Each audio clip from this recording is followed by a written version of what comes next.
Good morning, everyone. Let's wait for a minute so that everyone joins.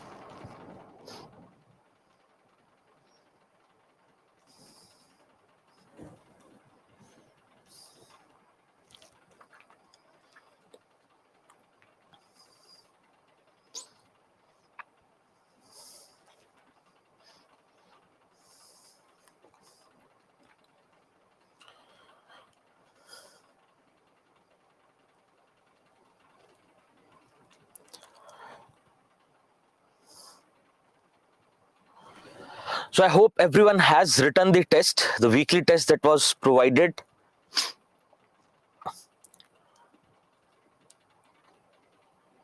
And if there's any issue from the weekly test, any question that you are not able to understand, please highlight so that we can take that up as well.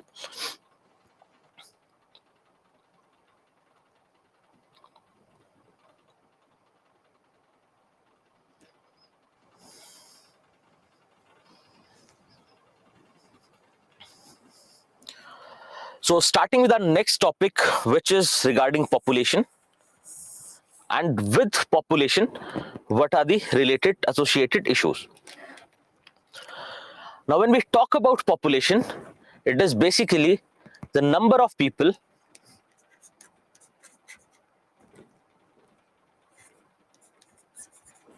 living in an area.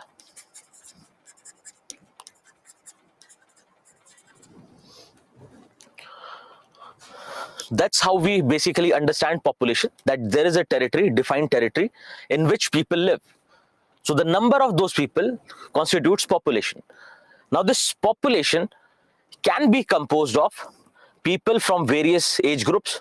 It can be your elderly, young, that is adult population, and children. This is on the basis of their age. Also, you can see that this can be a factor of sex as well. There can be male population, female population, and also the third gender that we talk about.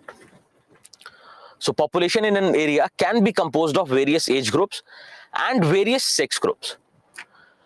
Then there is another idea of population density, which talks about the number of people per unit land area. And in India, we take this per unit land area as kilometer square. And we have already seen that there are various factors which define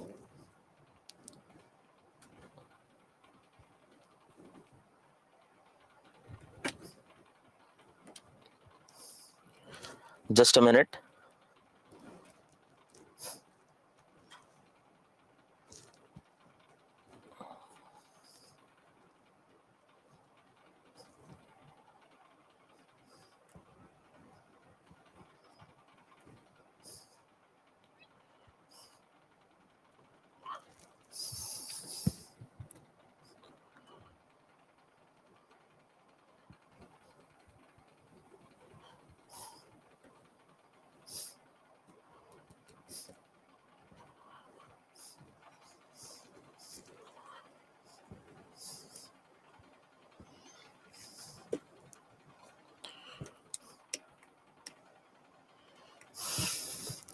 Just a minute.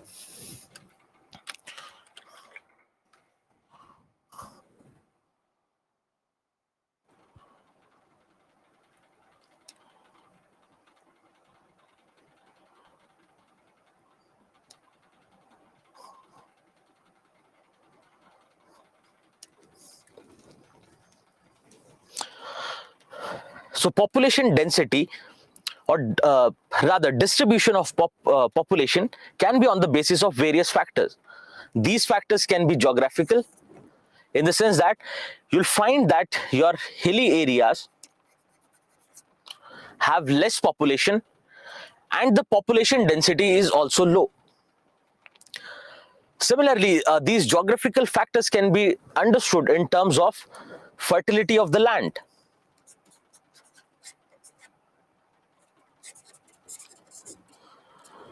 that if you look globally, it is your fertile plains where you'll find most number of people living, and population density is also high, that the number of people living per square kilometer is also high.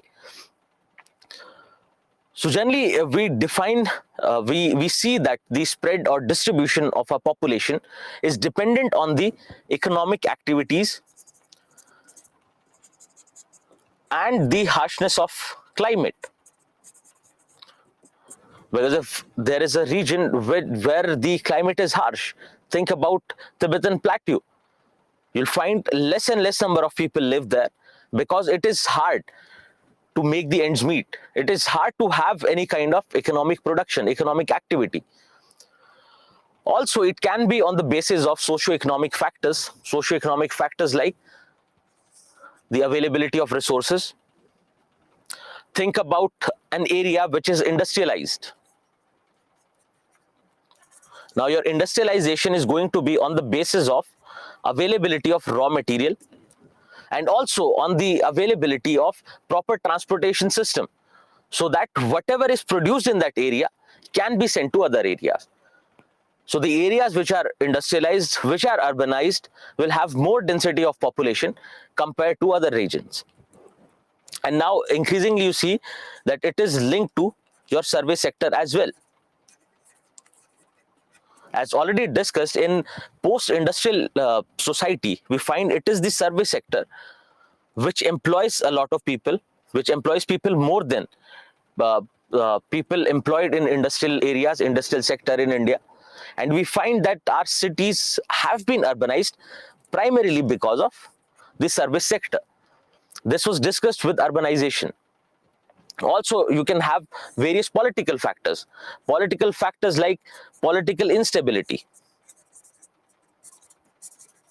political factors like to what extent the economy has been opened up, to what extent there is mobility of people, whether people are going to that place or not.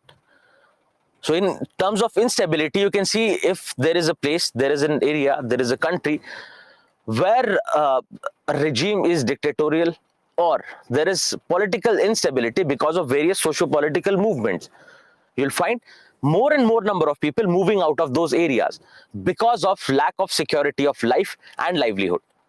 So these can be the basic reasons for the distribution of population that we see across the globe.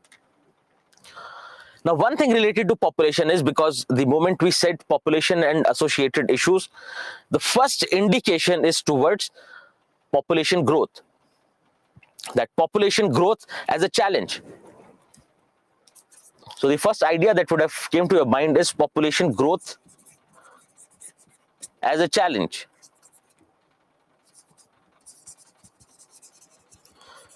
So towards the end of our lecture, we'll discuss whether this population growth is a challenge or not.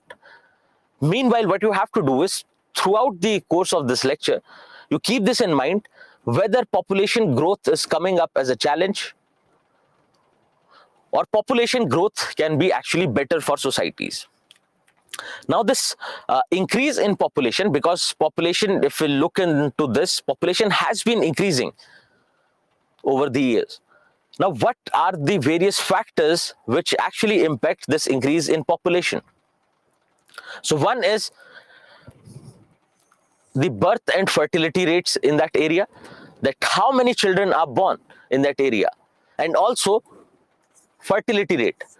Fertility rate is related to women, and that too in the age of reproduction, which is roughly, which can be roughly considered till 49-50 years, wherein they can give birth to a child. So fertility rate basically is the number of children born by a woman in this reproduction age. Also, it can be birth rate, which is the number of births taking place in a country, to make it simple. Then also it is dependent on death rate as well. Think about death rates going low. Think about death rates because of improvement in healthcare, because of improvement in awareness. And we generally find that as the society modernizes, as we have more and more options with the relation to science and technology, better healthcare, death rates tend to decrease. So a decrease in death rate and an increase in birth rate can contribute to increase in population. Also, it can be the people migrating to a certain area. So in this area, one, the death rate is low, the birth rate is high, and also there is migration to this area. Now, if we understand migration as we have taken up in the previous chapter, we see that the number of people migrating to a particular area, if it is more than the number of people leaving out of that area, going out of that area, will actually define whether there will be an increase in population or not. So these are various factors, basic factors, which talk about increase in population. Now, when we talk about fertility rates, what, in your opinion, can be the reasons behind high fertility rates? Because in India, we see that fertility rate is somewhere around 2.1. That is, a woman roughly gives birth to, on an average, 2 children during her reproductive cycle.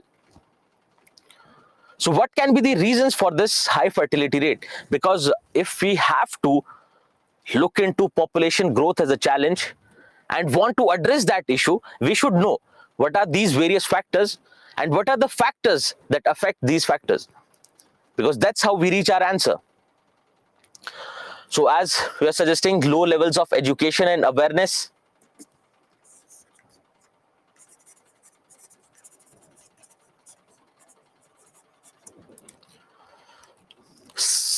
preference to a son, good. Now you're relating it with poverty, great.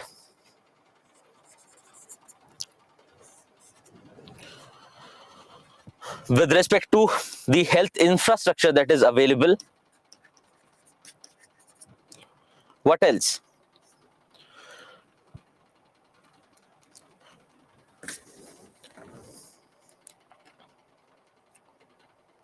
Early marriage, good.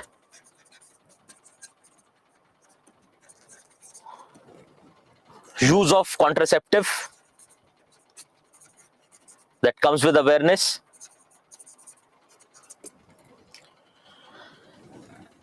Can government legislation play a role? What about the role of legislation by the government? Can someone come up with an example?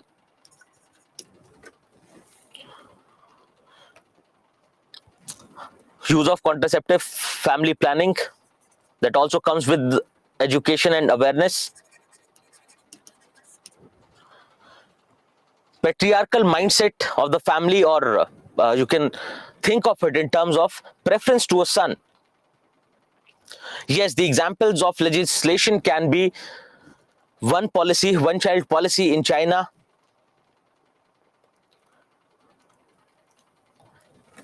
Can you relate this role of legislation to women? Because in the previous chapter, we had seen that the role of sex selective abortion impacts this greatly. Yes, in India, it is regarding 2 children.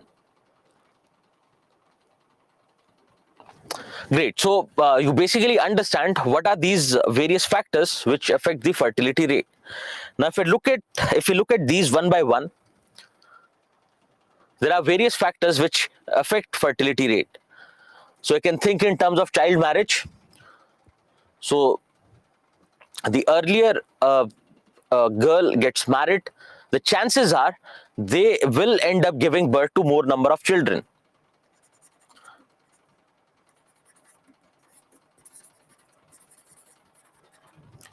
Now, early marriage or child marriages also come as a reason because of lack of education and awareness.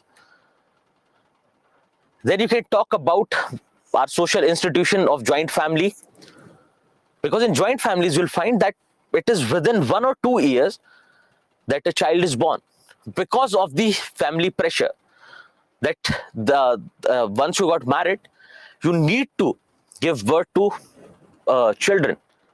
And also this is part of the traditional mindset or setup of the society.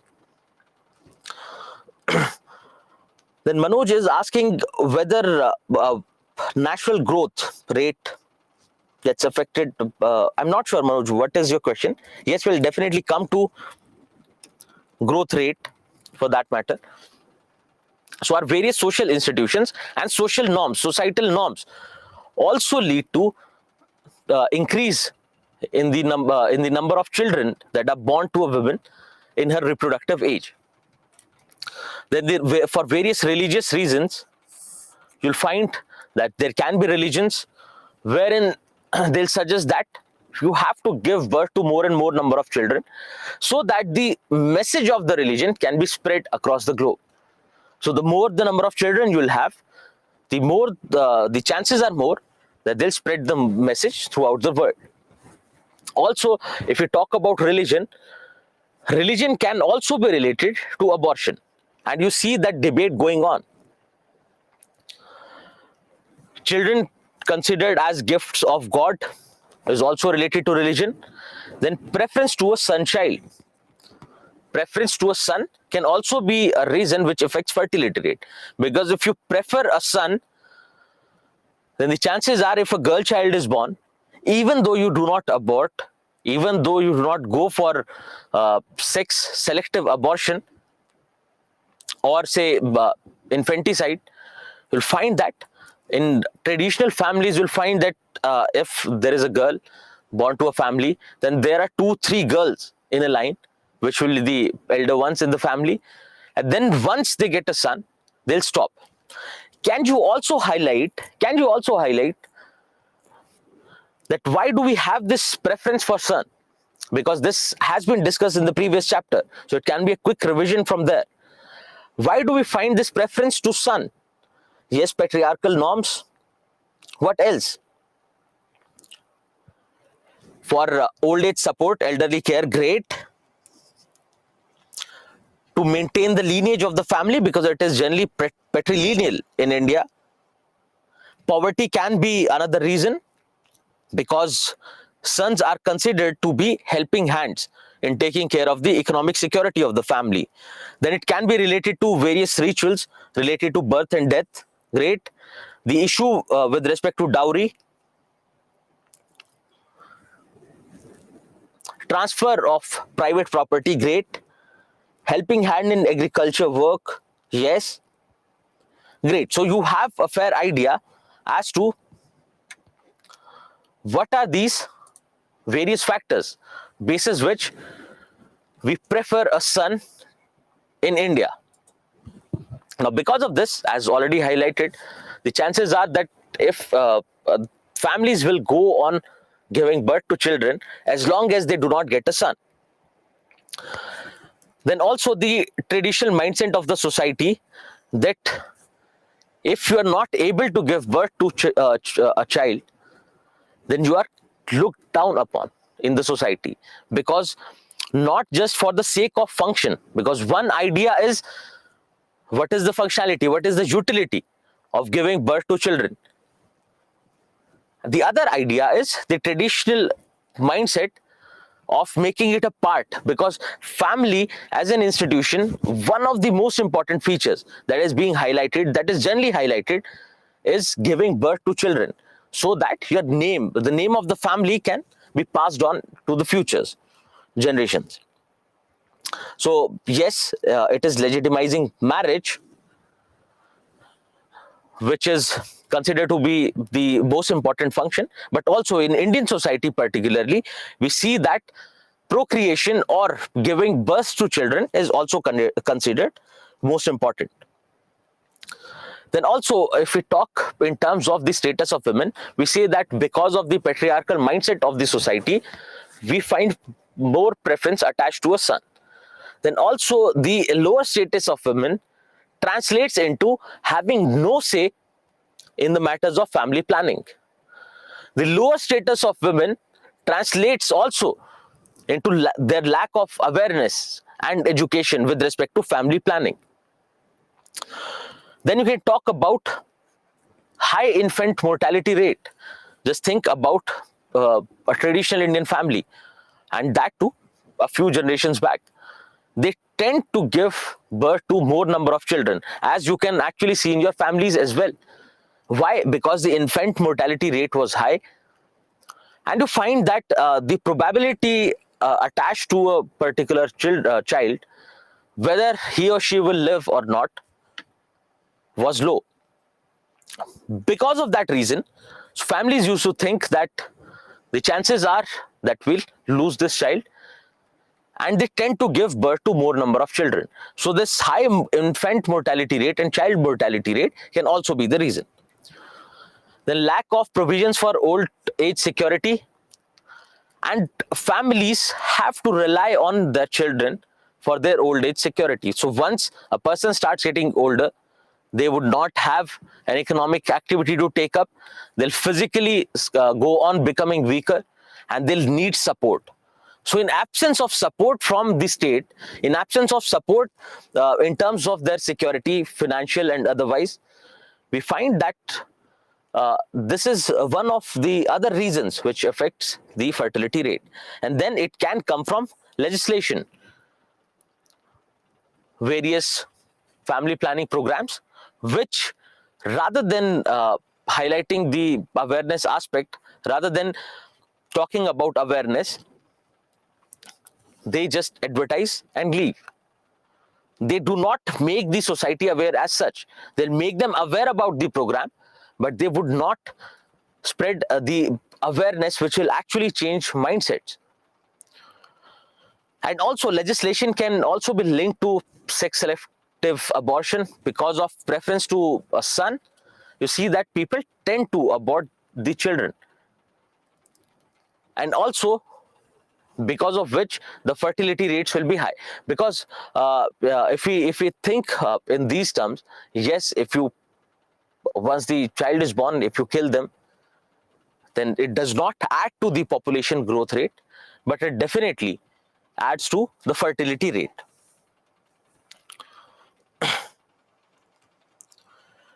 Yes, so early age marriages, as already discussed, child marriages can be a reason for the same. Now, in Indian society, particularly, and this is a general aspect, that how demographic transition takes place over a period of time. So, while we move from traditional agrarian society, agrarian setup, towards the post-industrial society that we live in, there is this demographic transition that is taking place. Now, in pre-industrial phase, you'll see that you would not have good healthcare opportunities, so which will lead to a high birth rate, because people are not aware, the spread of education is not much. This high birth rate can also be owed to help with respect to agriculture, so people tend to give birth to more children. Then with this high infant mortality rate, you'll find that the fertility rates are going to be high, as already discussed. So in pre-industrial phase or in agrarian societies, you'll find the birth rates to be higher. And then also the death rates are also high, which basically balances this high birth rate.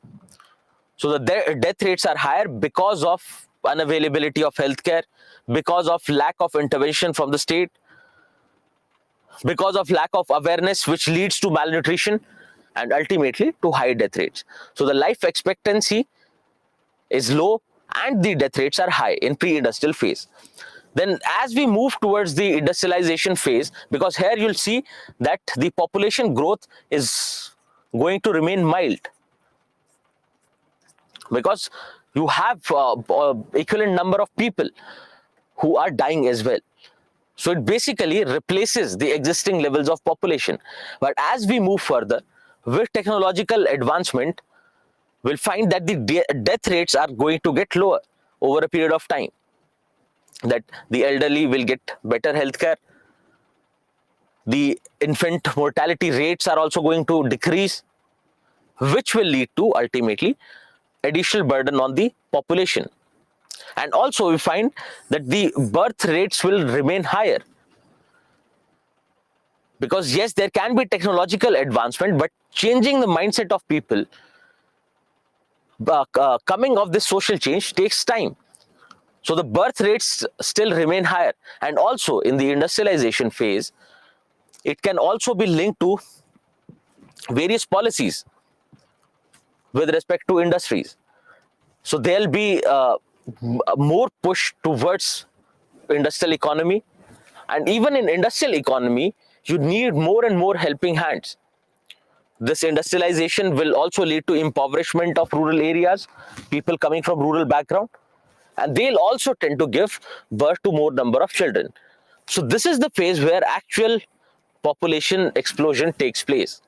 But if we look into this, we find yes, even in India we have been following the same thing. But when we come to advanced industrial societies, things change. But in India, the matter is a little different. That will come to. So in advanced industrial society, the birth rates are also going to get low, because over a period of time, people will understand it is not mere manual labor in which one has to get involved. You need better, higher specialization skills to get work. So having more number of children does not necessarily translate into enhanced economic security of the family.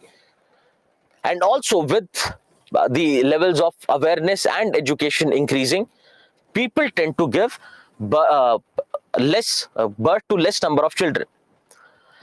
But also the death rates are also low because of the betterment of healthcare facilities and also interventions from the state. Again, another thing you'll find with respect to low birth rates is with respect to a decrease in significance of religion. So with decrease in significance of religion, the ideas like abortion become normal, that yes, one can go have abortion if they do not desire to have that child. So these are the various aspects of demographic transition. But if we look into the case of India, the birth rates are still higher compared to other societies. So this is basically the demographic transition, wherein you'll see moving from, say, agrarian economy, you are going towards post-industrial economy that is mostly service sector based. But here in India, we find that the industrialization phase was not long enough, was not deep enough. But yes, the birth rates have remained high. And also, if we talk about the society, modern Indian society today, you'll find the birth rates are not as low as compared to your Western societies. So in Western societies, these low birth rates can be a direct function of, directly proportional to the decrease in significance of religion, the status of women getting better, they having better say with respect to family planning, they having better say in matters of family, availability of various contraceptive methods. But in India, the idea is different, and that's where we see the population rate, the rate of population increase in India is still high compared to other societies. But there can be positives and negatives of both the ideas. So if we have excessive population, it becomes an issue, because how do you feed? The more the number of people you have, the more the number of mouths you have to feed, because it is not just about the idea of having more number of helping hands. Then about the burden or the strain on resources, you can think about that. But then also, if the birth rates are low, over a period of time, you'll see that the population starts aging. There'll be more and more number of elder people in your population. So the population distribution will change, which also becomes an issue, and which is an issue faced by various countries. Now, what we'll do is we'll look into all these ideas in detail. So particularly population explosion,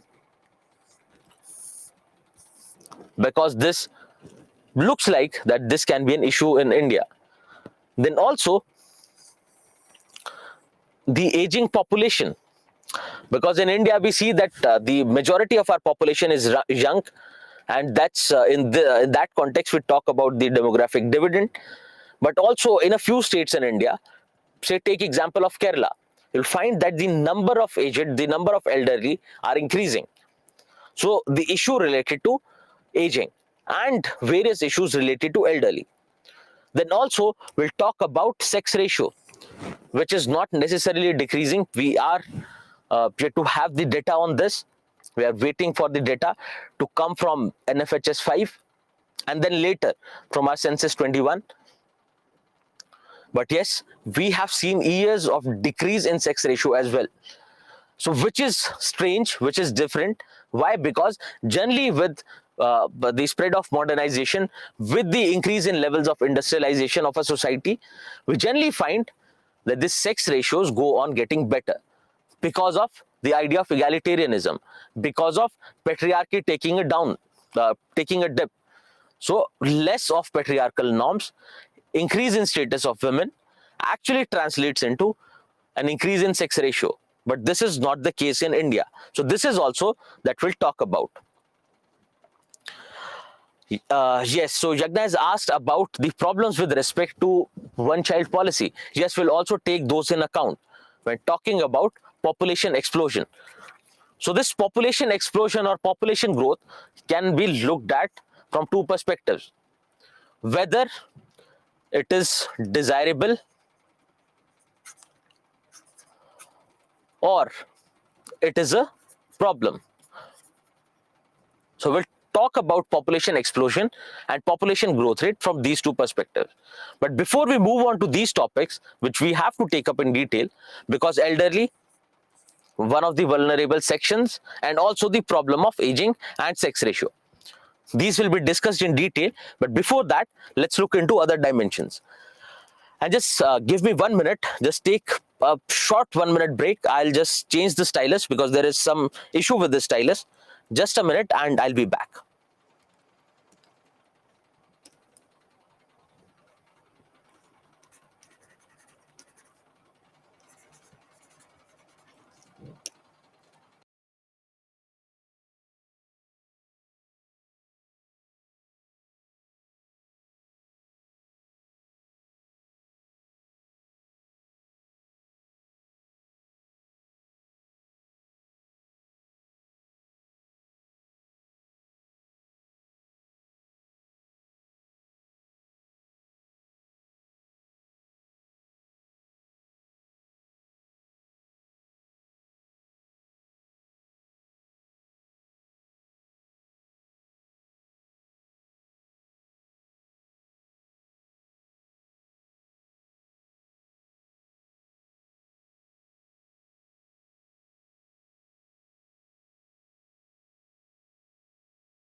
Sorry for the interruption. So how would population impact climate change? And also climate change changes impact on population. What can be the reasons in which climate change can also become a problem with respect to our population? Can you please suggest what can be the various dimensions of it? Think about agriculture for that matter. Think about increased incidents of various disasters. Yes, the carbon footprints that we leave because of climate change will have less production from agriculture and hence more stress on already strained resources. Great.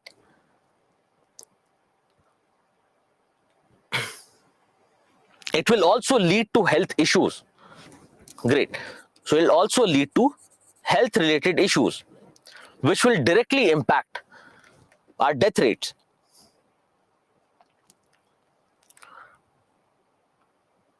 Low agricultural output, yes. It can also lead to poverty in the sense that people would not have food security because of this changing nature of agriculture, because of increased insecurity with respect to agriculture. So yes, so you can think about this climate change in terms of migration of people from one place to another because of various reasons. It can be related to either agriculture, that they are not able to take up agriculture properly because of frequent droughts, floods. Then it can, this migration can also lead to overcrowding of a certain area and people moving away from the other, which also leads to increased stress on resources in a few areas. Then with respect to health, it will directly impact our life expectancy and death rates. Then agriculture in terms of resources as well. So this is how climate change can have an impact on population, and not just the increase or decrease in population, but also the composition changes. Because of climate change, people will migrate from one area to another, and thereby changing the composition of the population as well. Then if we talk about consumerism, you understand it simply as the increased levels of consumption which are considered desirable. So relate this directly, one, to consumption, which is considered desirable as an economic factor. How is that? That more the number of more the demand of products in the market, in the economy, more will be production, and hence starting this virtuous cycle of consumption and production. So the more there is demand, the more will be production, and now because of increased production, there'll be say purchasing power of people will be better, and they'll consume more and more, thereby starting a virtuous cycle of consumption and production. And also consumerism has to be understood as the push towards materialism, considering that if a person has more and more material goods, they'll be happy, because this is the idea with respect to consumerism. And consumerism can also be understood in current context, in present context, as the idea of consuming more and more, the idea of wasting more and more, the idea of changing fashion. For instance, you have new fashion coming up.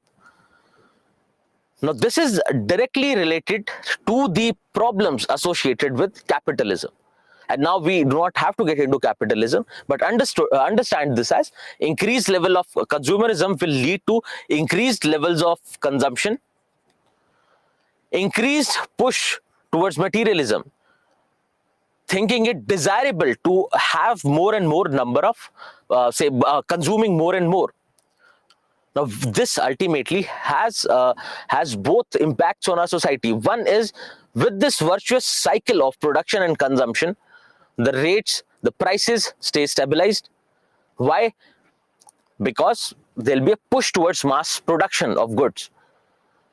Now with this mass production, more and more people will get employment, more and more people will have better purchasing power. Then also, if we talk about the demand and supply gap, it will be less, and hence low levels of inflation as well. So it can be understood as a positive dimension as well. But here, if we see if there is an increase in levels of consumption, if there is an increased push towards materialism, acquiring more and more material goods, which is being considered a direct factor of happiness.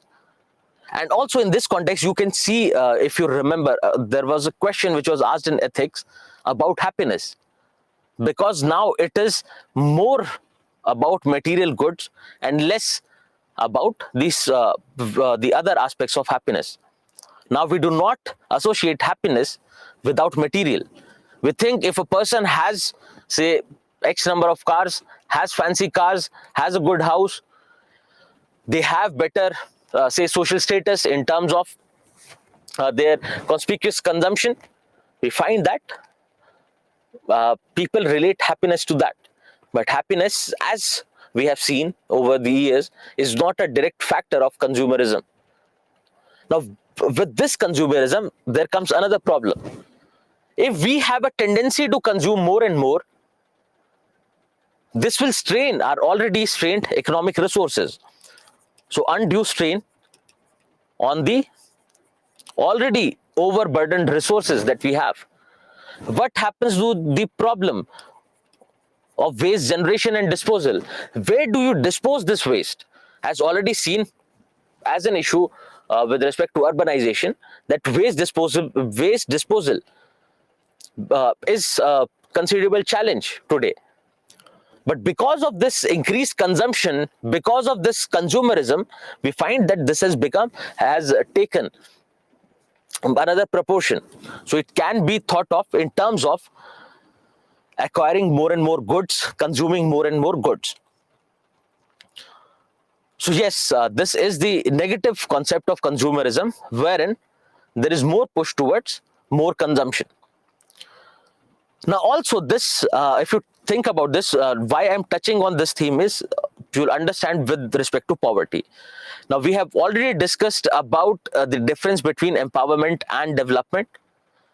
Now also what you have to see is, with increased levels of consumption, with increased levels of production, we say that more and more people have better purchasing power, which, if we look at, is development, because the basic standard of living of the society is increasing, so which can directly be understood as development. But think about what kind of impact will this have on the poorest of the poor. Because with increased purchasing power, don't you think the prices also tend to increase? Prices not just of consumer goods, but also with respect to your basic needs and necessities. And what happens to the purchasing power of the poorest of the poor in that case? So remember this theme of development, which has to be extended when we talk about poverty. So keep this in mind, because therein we'll try to dissect, we'll try to look at various trends in relation to development and poverty as well. Now also there is this problem of unemployment that comes up, because the more the number of people we have, the more economic opportunities we need to provide. And we see that unemployment, which is already an existing problem in the Indian society, at least, you'll find that the higher the birth rate, the younger the population. The younger the population, you have more and more number of people in that working age group, working age bracket. So what happens to the rate of unemployment? Because it can be understood as, with your idea of with your population increasing, you will have more to consume. So it will definitely strain your resources, but with increase in demand for consumption, there'll be increase in demand for production. So with increased production, you can actually take care of this unemployment. So this is one perspective. But what we find is, it is not generally the case. It is that with increase in population growth rates, you'll find more and more number of people unemployed. And also look at this in context of your artificial intelligence as well. Artificial intelligence and automation, the levels of automation. Because now production has become something which has to be taken up on a mass level, which needs automation, and thereby it does not create the kind of jobs that we need. It does not create jobs in greater numbers. And also the problem with this is the same problem that we find with consumerism, that with consumerism there is a push towards mass production of goods. Now with this mass production, you find that your small scale industries take a hit, your small scale industries die. And also with mass production comes automation, at least in today's world, which does not create sufficient employment. And that is the reason you see that in the past 2-3 years across the globe, we have the levels of consumption and production have taken a hit. The reason being people not having purchasing power. So if you do not provide employment, how do you expect people to purchase the products that you have produced? And this is the gap between your production and consumption that we see becoming a problem today. This is something that ultimately leads to various, the rise in crime rates, for instance. This can also be reflected in terms of falling position in terms of rank of India in the global hunger index. So at the same time, when we say that in terms of multidimensional poverty, we are doing better. With the recent report on National Multidimensional Poverty Index, we see that we have reduced poverty to a considerable level, which is a good sign. But at the same time, we find divergence with respect to your global hunger index. That in global hunger index, India's rank is going down over the years. And you'll find it surprising that at the same time, I'm saying that poverty is decreasing, but also hunger is increasing.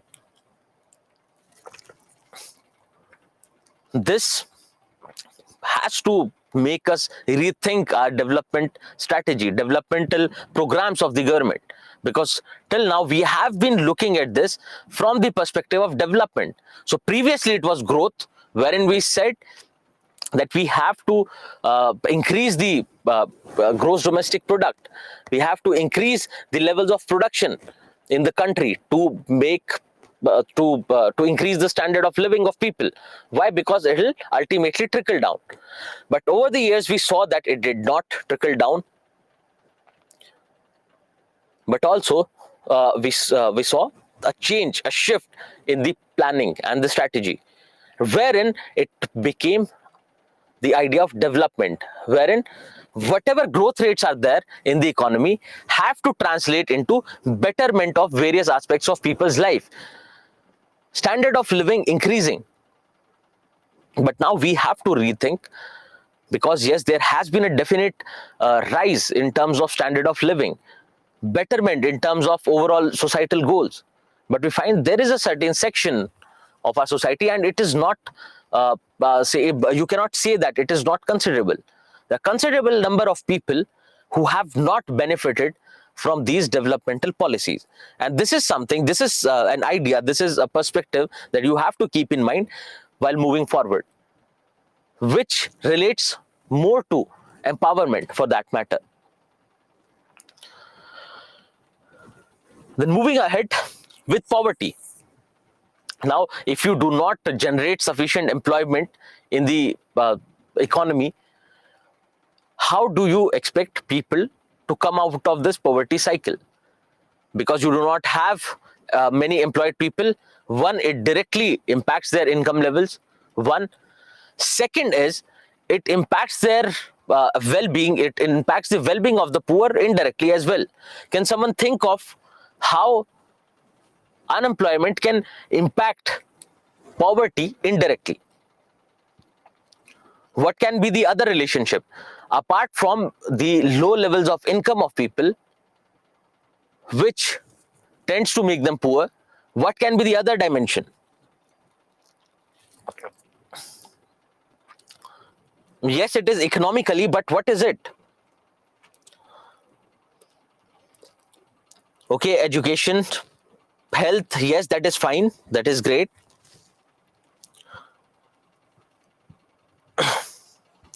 Yes, the vicious cycle cannot be broken, but otherwise, just think of this. Now, to take care of our poor, we were just talking about the developmental strategy, wherein you also see that government invests in the social sector, government invests in the poor. So if you do not employ a lot of people, where do your taxes come from? So there are two components of taxes for that matter. So your direct taxation will take a dip, and also your indirect taxes as well. So the revenues will fall down, because these people who are not employed, these people who do not have the purchasing power, would not ultimately lead to consumption, and hence growth in revenue of the governments. So if there is no growth in the revenue of the government, it will directly impact the poor, because government would not be able to take up various strategies with respect to elimination of poverty. Then moving ahead, you have to talk about the child mortality rates. Now, child mortality rates, yes, have gone down significantly over the years, but still we find that in India, they are at an alarming rate. And this is a challenge, this is a problem which has to be dealt with. Because the first step in it is, how do we identify child mortality as a problem? What are the various factors which impact child mortality? Can you suggest what can be the various reasons? Yes, with respect to malnutrition, the levels of nutrition of the children. What else is there?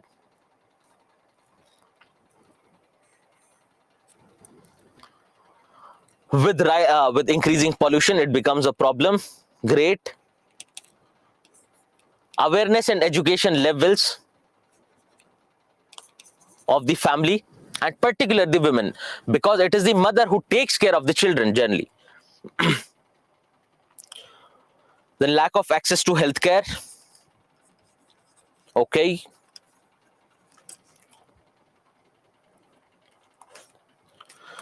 Poor sanitation standards. Great.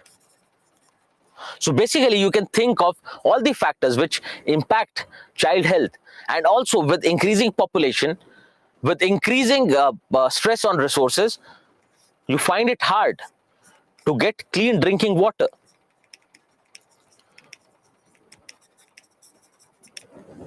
Then your malnutrition can also be linked directly with poverty and the problems with respect to your slum areas.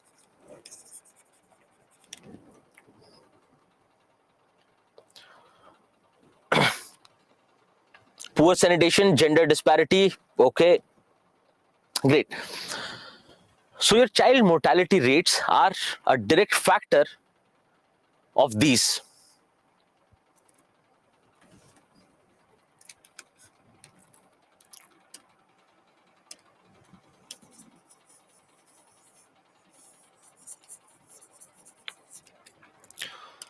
So child mortality can be looked at from these dimensions, that because of these issues, we are not able to decrease the rates of child mortality at a faster rate. And also, if you see the recent numbers with respect to our multidimensional poverty index, you'll find a few of them being mentioned there. Your clean drinking water, levels of sanitation, levels of education, the kind of housing facilities you have, all these factors are there in your multidimensional poverty index, which will be discussed. You need not worry about it. It will be discussed in the chapter on poverty, and you find more or less these factors there. And we see the multidimensional poverty is going down, but we are yet to see what happens to the child mortality rates.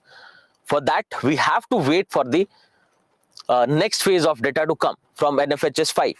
So you also keep a keen eye on the NFHS data, which is yet to come, and also on the census data, if at all we start the process of census, of the counting process now. So the impact of decrease in multidimensional poverty index on children, and particularly child mortality rate. This is something which has to be looked into, because the rate at which we see that poverty is decreasing, and that to multidimensional poverty, which includes more or less these factors, but we do not see child mortality rates decreasing at that level. So we have to see where is the gap, but that gap can be filled only with data. So we have to wait and watch for that matter.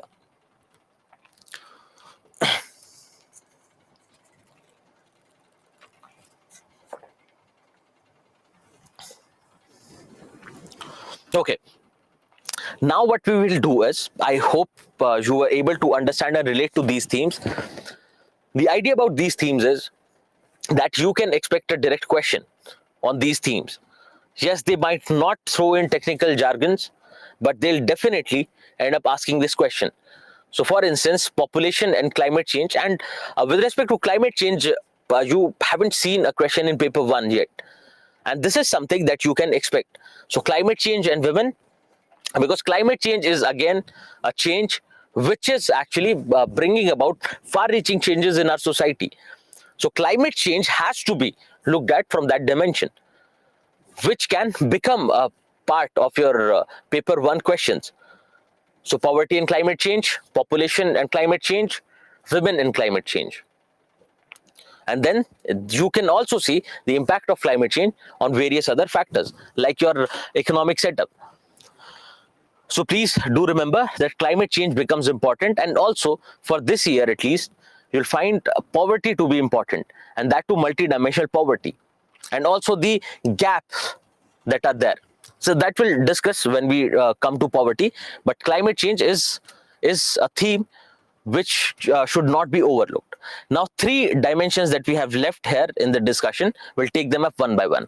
One is the issue with respect to aging, another one is the issue with respect to sex ratio, and the third one is population explosion. Whether this population explosion is a desirable phenomena or it is a problem for the society. Now let's talk about aging. So first idea is aging of the population. That basically means the number of people who can be termed as elderly, and now again there you'll find gaps with respect to how elderly are defined. So remember, we have to take it out from whatever data we have. So for example, we can think of various government schemes or programs for the elderly. So we take that definition from there. Now, the report Elderly in 2021 by Mosby, Ministry of Statistics and Program Implementation, they say that the number of elderly in India is 138 million, and which is bound to increase in the future. That the number of elderly in our population, as the proportion of our population, will increase in the future.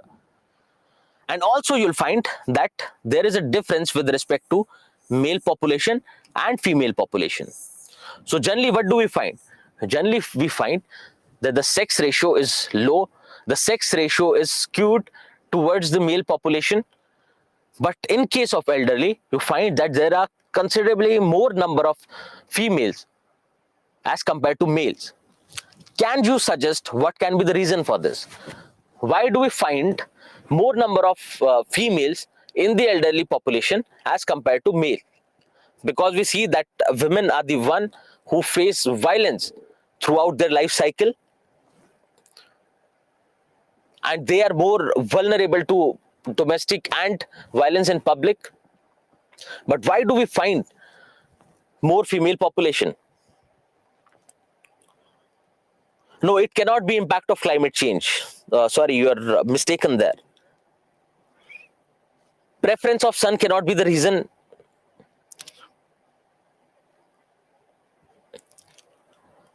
Yes, so life expectancy of women, as suggested by you, life expectancy in women is better.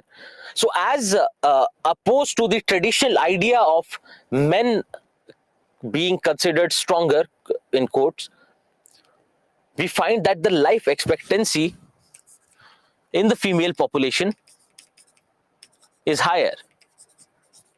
Now, it can be because of various factors. Now, we do not know because it changes from society to society. But various reasons can be the level of consumption in males, consumption in terms of, say, alcohol or various other elements like that. For instance, smoking, etc. Then it can also be a direct factor of hard labor that they do. Right, so male population is the one generally which is engaged in this labor, and it actually causes various health related problems. Think of the men who are working in industries, highly polluting industries, and if they have to work there, they become a part of it. So it is generally the male members of the family or the men who are more vulnerable with respect to their employment. Yes, working in coal mine. And generally, we can also relate it to stress.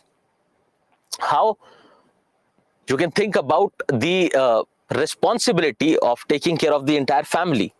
The responsibility of family adds to stress, which can also become a reason for the same. Okay, yes, so men are the ones who become soldiers, etc. Yes. So these can be various reasons attributed to this. But one thing is clear, that the life expectancy in the female population is more. And that's why we see when it comes to the elderly, we have more number of females as compared to males in our population. But at the same time, when we talk about sex ratio, you'll find that this sex ratio in the elderly is skewed towards females. Similarly, if we talk about the sex ratio in general population and particularly sex ratio in children, you'll find it lower.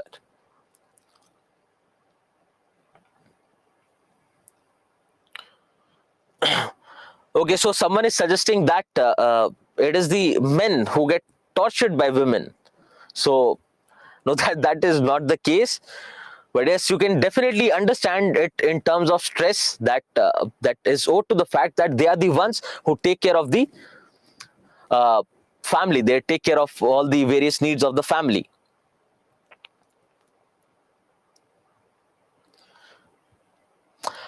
So someone is not able to understand that because of infant and child mortality rates. So the question is, we see that if there is high infant and child mortality rate, we said that the population will increase. The population will increase with infant mortality rate and child mortality rate. So the idea is, with infant mortality rate, it is ideally the increase in population, the growth rate of population should go down. But we find an increase. The reason is the life expectancy of that child. So people tend to give birth to more number of children owing to the fact that the probability of the child surviving is less. So it has more to do with life expectancy.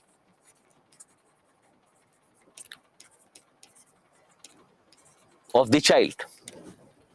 And so this is basically imbibed in the mindset of the society, right? So with low life expectancy in children, you'll find that people tend to give birth to more number of people. So I hope your question is clear now.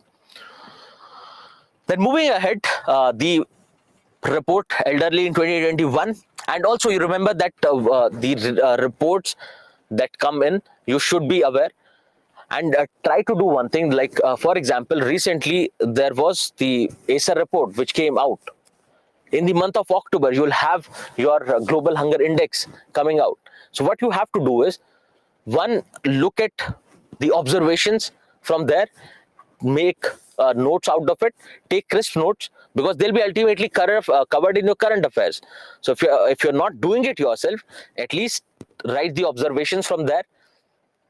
Then also what you have to do is look at the trends compared to previous 2-3 years. They are also covered as part of your comprehensive news analysis. But if it is not, you do it yourself and mention those things in your notes. One, to keep your notes updated, and second, to base your arguments on facts. Right. So, for example, if we say, if I make the statement that there is a disparity with respect to enrollment in schools between the girl and the boys, for instance, and this is something that we deduce logically.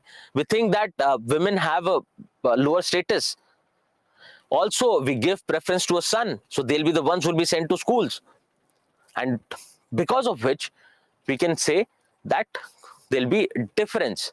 There'll be a lot of difference compared to the girl and the boy with respect to the enrollment ratio.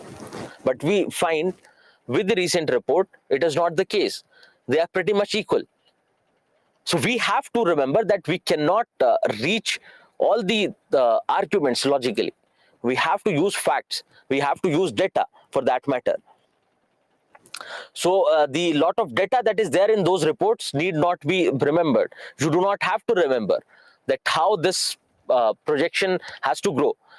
But yes, you do mention this in your notes, because luckily, if you remember it during the examination and you find a direct question on this, it makes your answers look better, because we cannot go on making it abstract all the time. Right? So we can base our arguments in facts.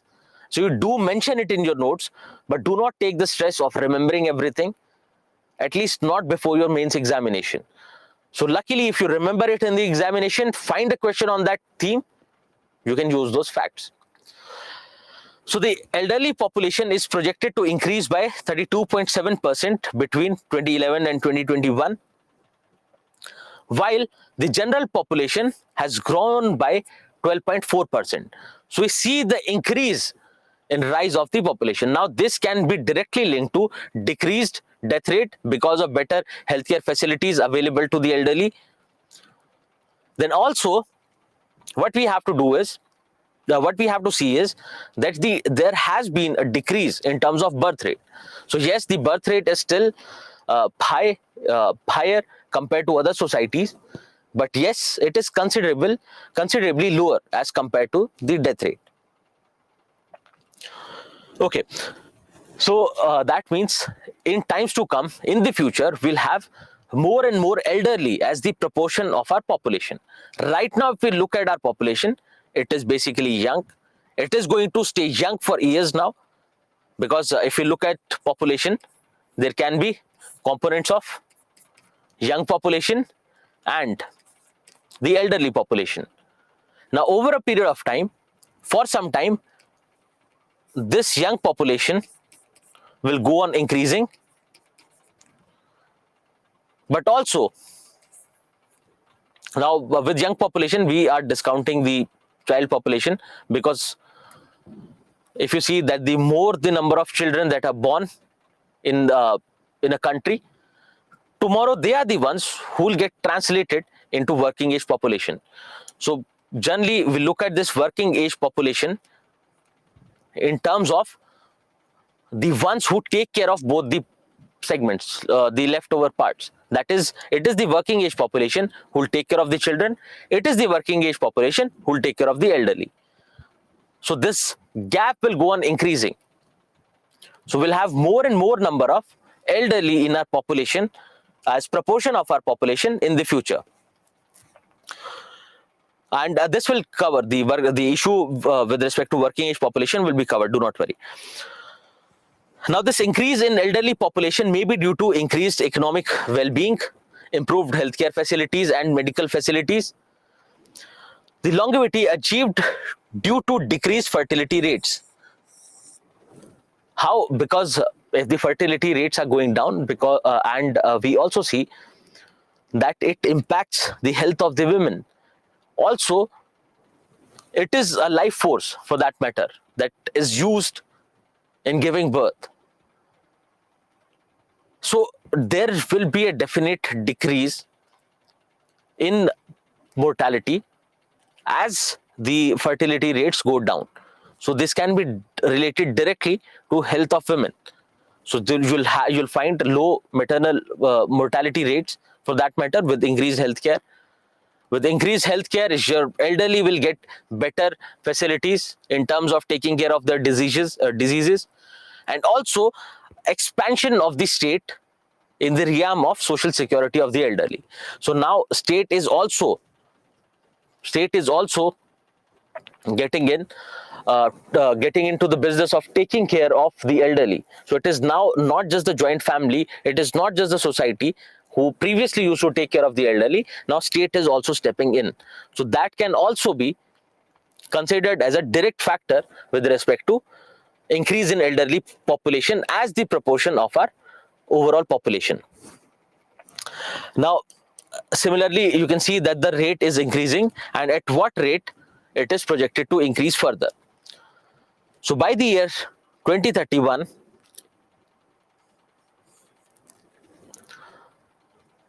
the ratio of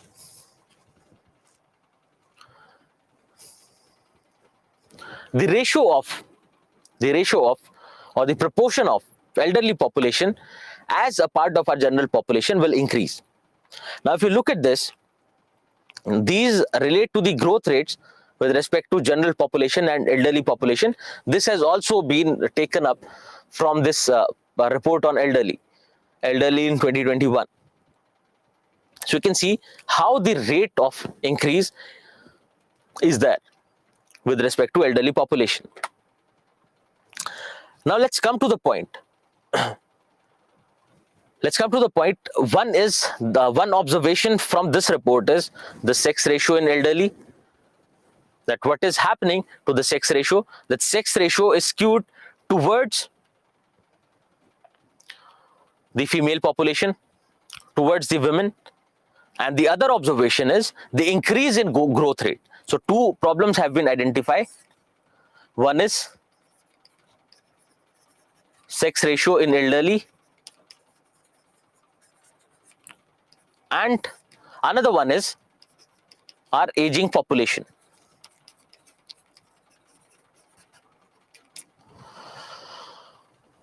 Yes, India is definitely enjoying demographic dividend, is going to enjoy the demographic dividend, but rather than demographic dividend, you can term it as youth bulge.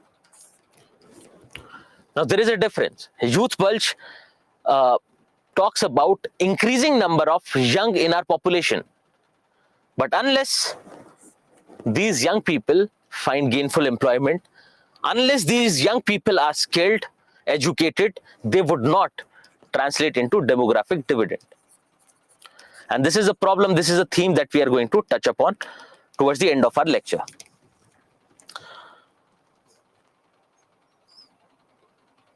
Okay, so you're not able to understand, Ajay, you're not able to understand the decrease in fertility rates.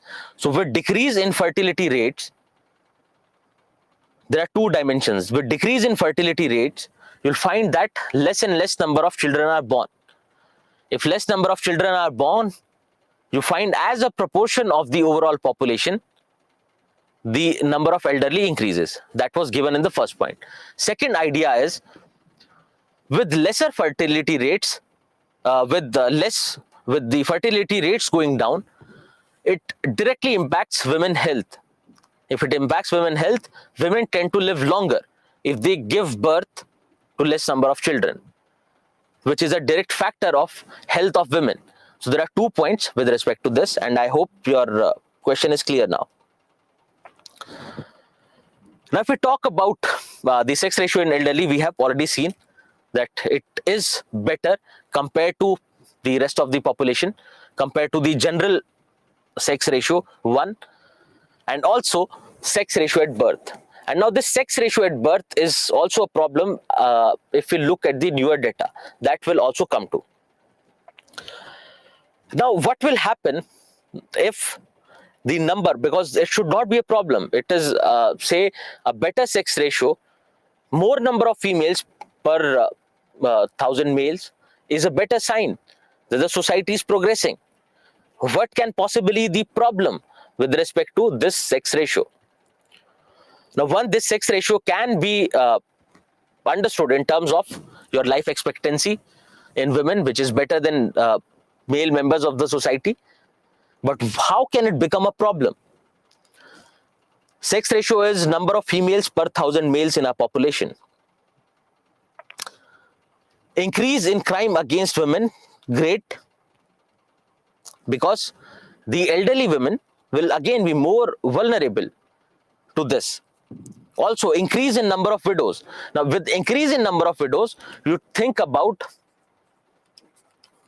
the economic aspect. Now, just think about it. This elderly population that we have in our society today, that we have in India today, they belong to a generation where the status of women was so low that they were not even able to go out of the home and take up jobs.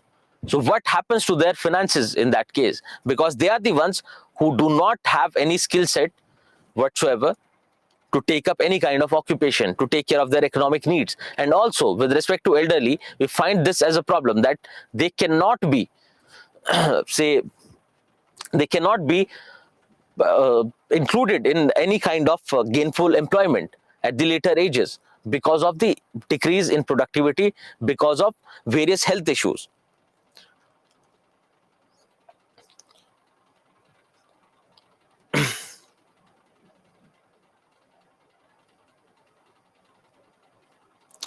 Yes, economic dependence on families and government. Now, Ilma has suggested that it can also lead to polyandry, but we see, Ilma, that with modernizing forces, as already discussed in the institution of family, we see the number of polygamous marriages going down. So say we cannot say conclusively that it'll lead to polyandry, but yes, there is a probability. And also, you remember that in that age, in the very old age, people do not tend to get remarried. Yes, it looks like a social need, and it is something which has to be promoted so that elderly can take care of themselves. Yes, it can definitely be promoted as a value, but yes, we do not find it. So yes, there can be various problems with respect to the increase in ratio, or increase in sex ratio with respect to elderly. Yes, sex ratio is increasing, but in the elderly population.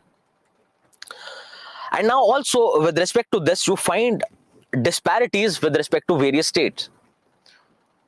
That you find that when you talk about the elderly, the distribution across various states is different.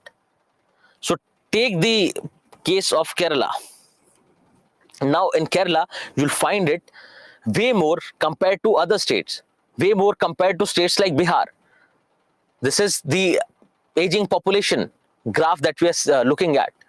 Now, if you look at this, you can simply think of lower number of or lower proportion of elderly in the population can directly be a factor of availability of health care. Can it be? Also, what can be other factors with respect to this? Yes, birth control measures. So with relation to fertility rates. So as we have seen that the less developed a society is, more are going to be the fertility rates. So lack of availability of healthcare, which leads to more number of deaths in terms of our elderly. Then fertility rates will be higher in Bihar, which will go on changing the proportion and keep it skewed towards the young population. What else can be there?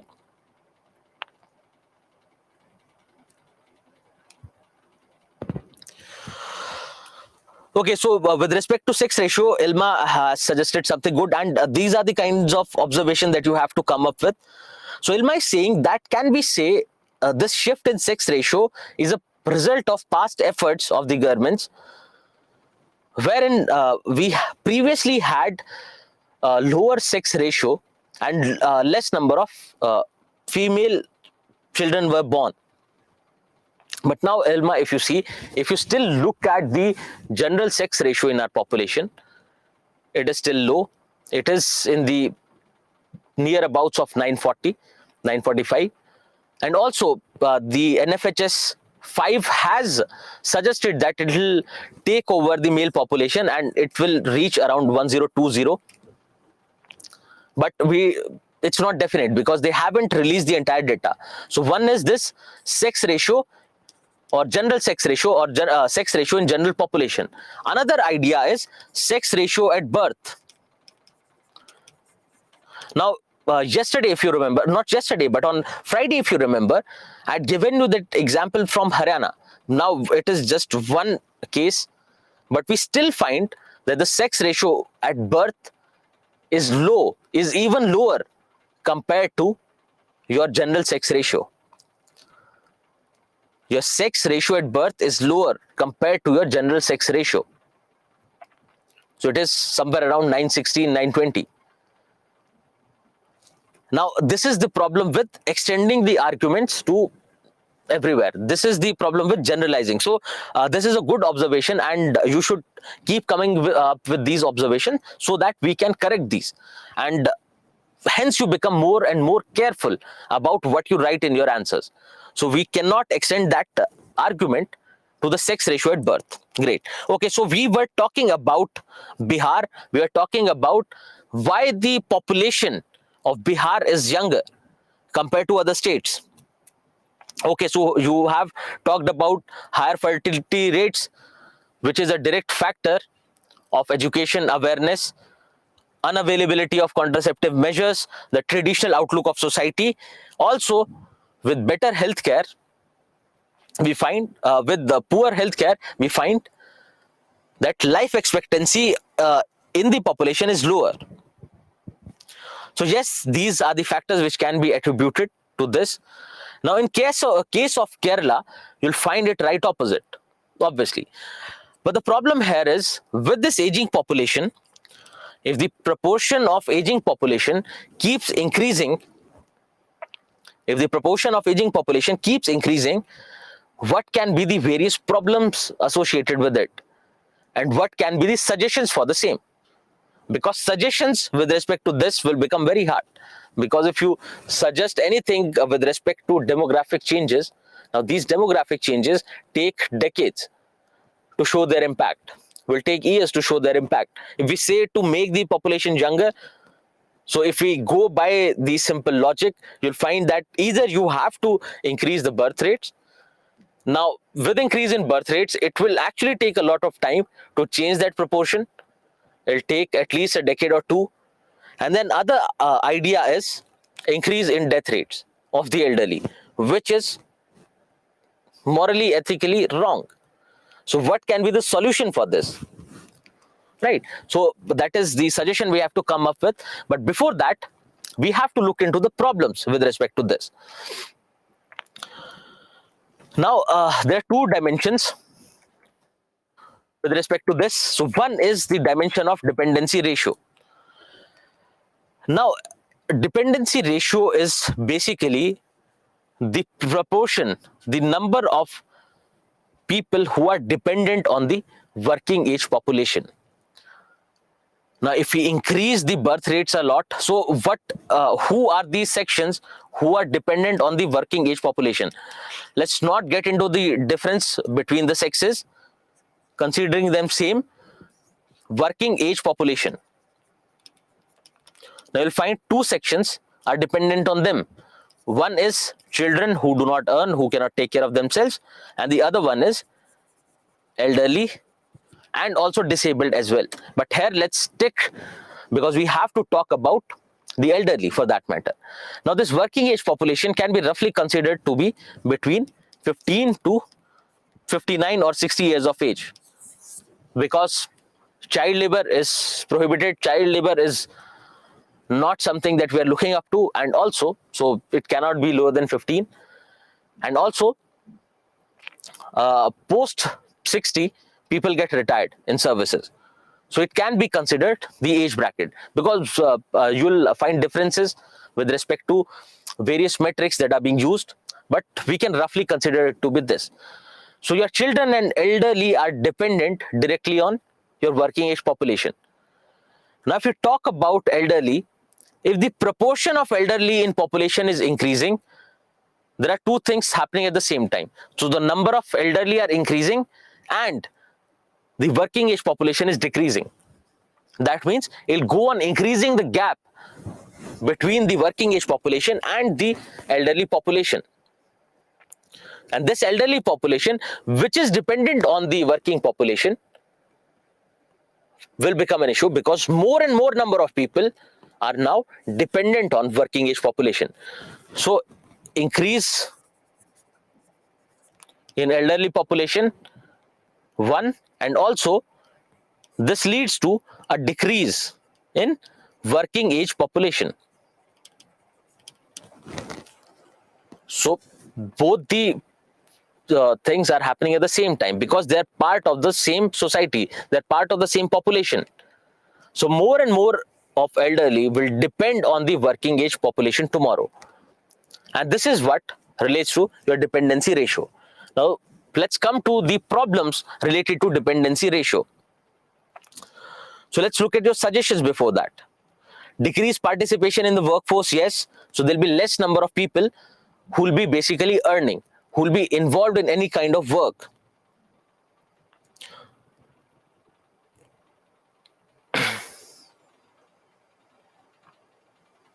Yes, so everyone is suggesting the same argument that one has extended. So let's look at the various problems related to this. Now you'll be having, yes, okay, so you are still suggesting. So what happens to the elderly if there are increasing number of elderly? What happens to the finances of the family? What happens to the finances of the government? Because government will have enhanced burden of pension and taking care of the security of the elderly.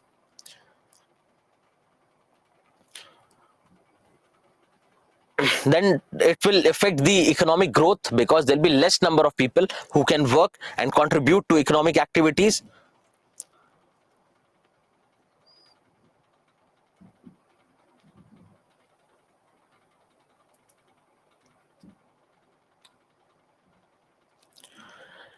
Elderly becomes a burden. Now, Snehata, one thing that you're saying that elderly feel like burden in nuclear family, but when you look at nuclear families, you do not have more than 2 generations, right? So you have to be a little careful with that argument.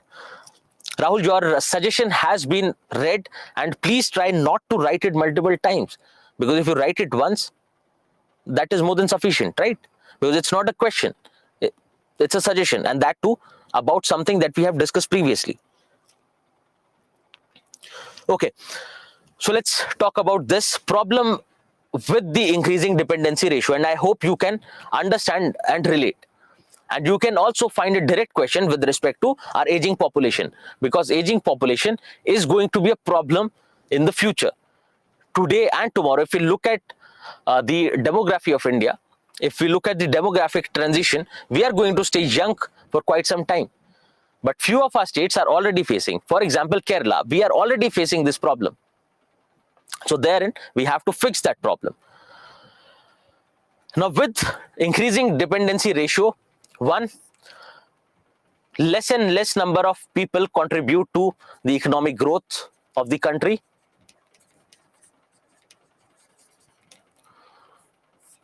Then this is that working population on which not just the economy of the country, but various other aspects of taking care of your elderly, taking care of your children depend.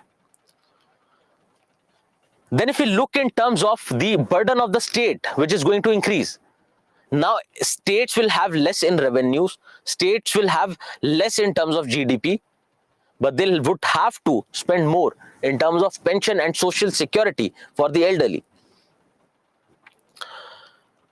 Then increase in financial obligations of the family, as already highlighted by you, because primarily it is the family. Yes, there has been change with respect to the family structure in India, but it is primarily the family who takes care of their elderly, their disabled, their children. So it will be an increase in financial obligations of the family. Now there will be less number of skilled workers, because of which the demand for skilled workers will go high, because you need more and more skilled workers today, right? The level of specialization is high, and with shrinking working age population, as you see in countries like Japan, there if you see, the population has aged so much that they do not have people to work in their industries, and they rely more and more on migration now. They need more and more people coming from outside because their own population is getting older. So with that, you'll have less number of skilled workers, which will increase the demand for them and ultimately lead to an increase in wage. Now, what happens with once the wages increase? Once the wages increase, the input cost increases in anything. If the wages increase, the services become expensive. If the wages increase, the products become expensive, which ultimately leads to inflation. And we see that how inflation can impact the poor of a country.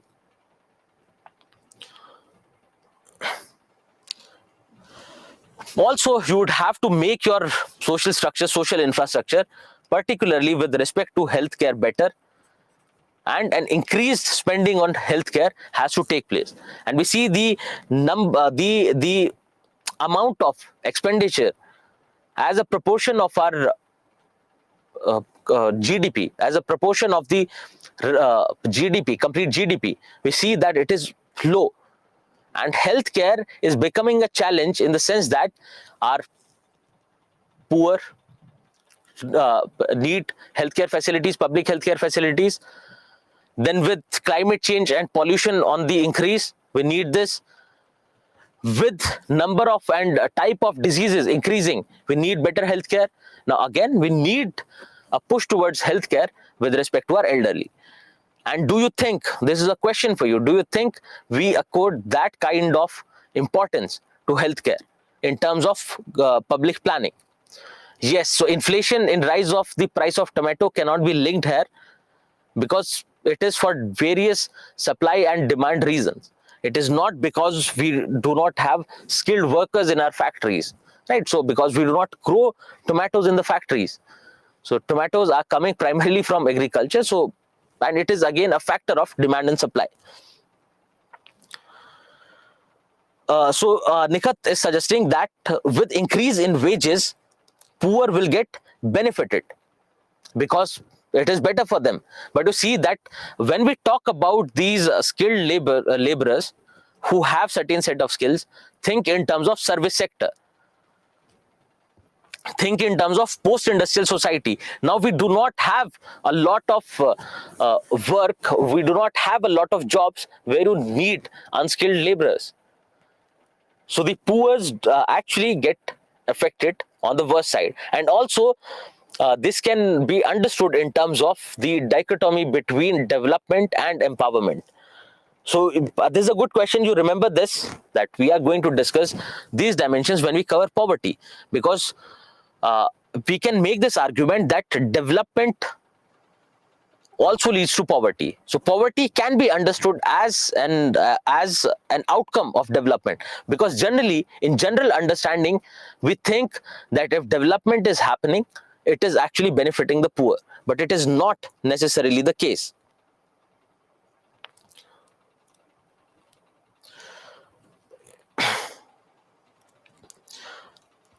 Sakib, if you're not able to relate it with current affairs, the thing is, maybe there is a lack of conceptual clarity in terms of this subject.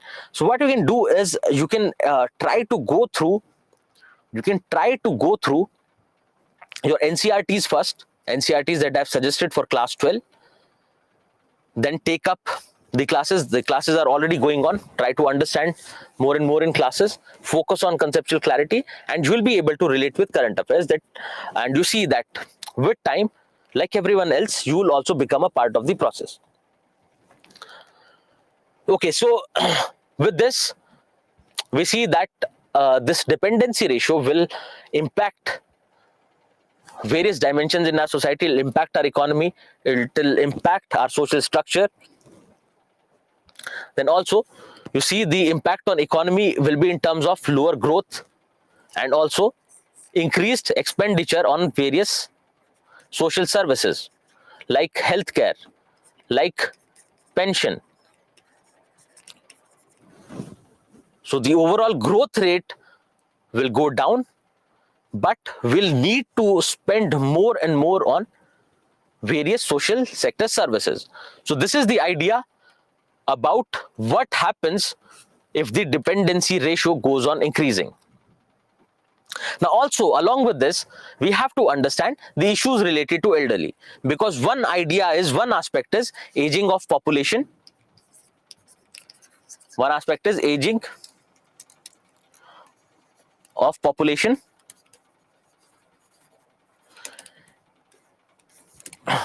wherein we say that the proportion of elderly in our population is increasing.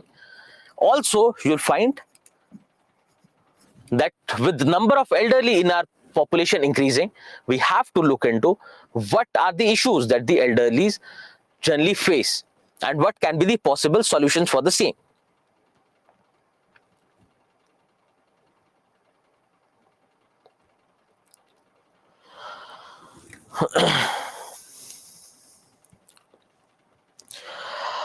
So Manoj has highlighted that we are saying that elderly can become a burden on the economy, but these are the people who have worked for their life for the same economy. Yes, it is correct, and this is the right observation. But you see, in terms of burden, we are talking about burden on economic resources. With the changing family structure, changing family structure, we find that the responsibility for the elderly traditionally was taken care of by the family, and that also leads to that preference of son, because people think that it will be the son, it will be the boy child who will ultimately take care of them during their old ages. But now that dimension is changing. And also, in terms of the way our our economy has industrialized and the push towards service sector, now everything is calculated in terms of economy or economical factors, and that is where we have to talk about bringing in change in the mindset, because we attach it more and more to material goods, more and more to consumerism, and that's where it has to change. So yes, writing burden on the say economy or the financial resources is not a problem, because you're not writing it, you're not saying that that's what you feel. This is something that is a general trend, because they'll be because the elderly are generally more dependent. Yes, we can do something about it. We can provide with a second career. We can bring back the old traditional system of joint families again back in place. We can sensitize the society with respect to the problems related to elderly, because old age homes are not the only option that we have with respect to elderly.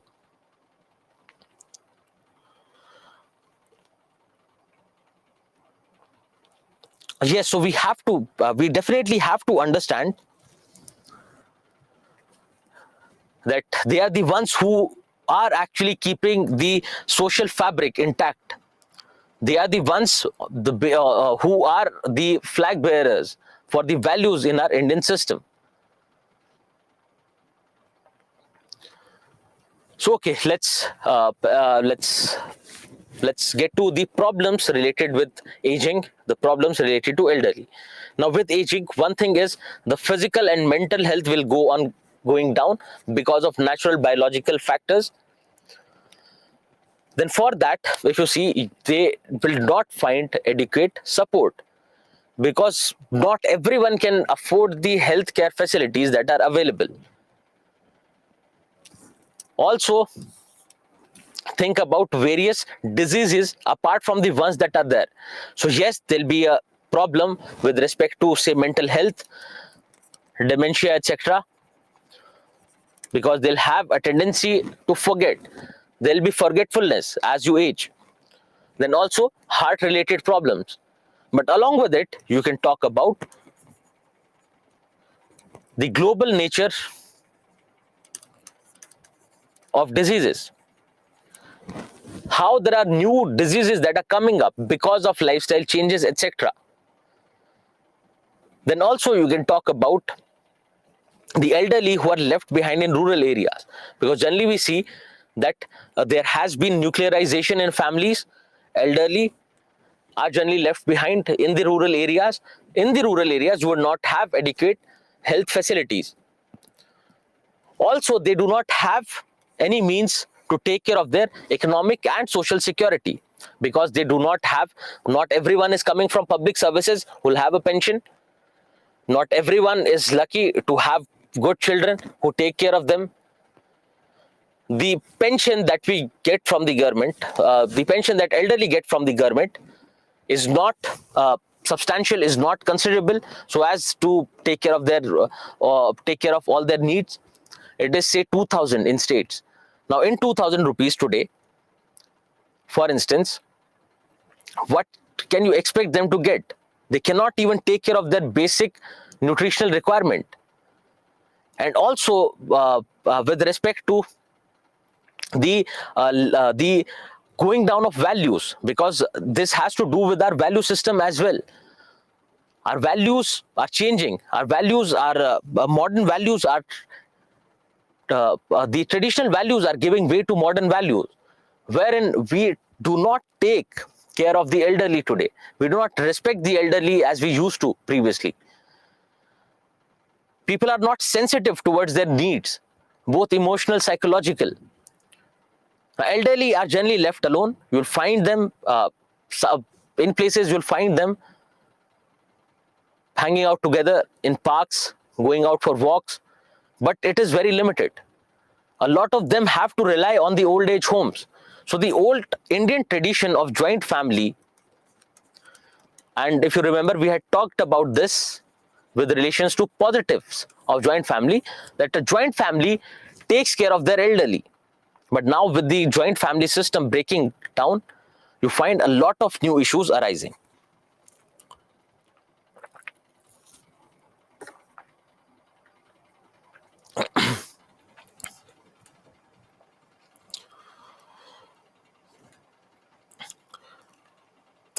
So Ajay, this is what we are talking about.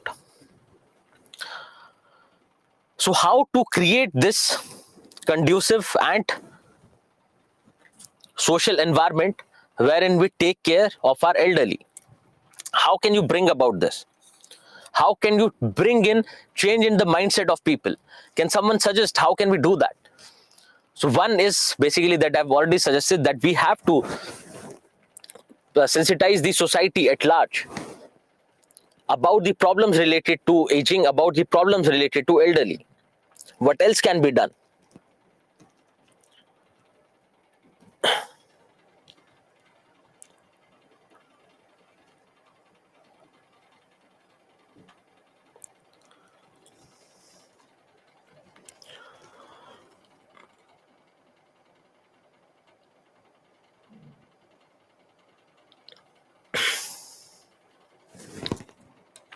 Okay, so most of the answers you see here, yes, improvement in value system, bringing in traditional Indian values for that matter, wherein we respect our elderly, because this problem with respect to the westernization of our ideas has also brought us to this place. Then you can, yes, you can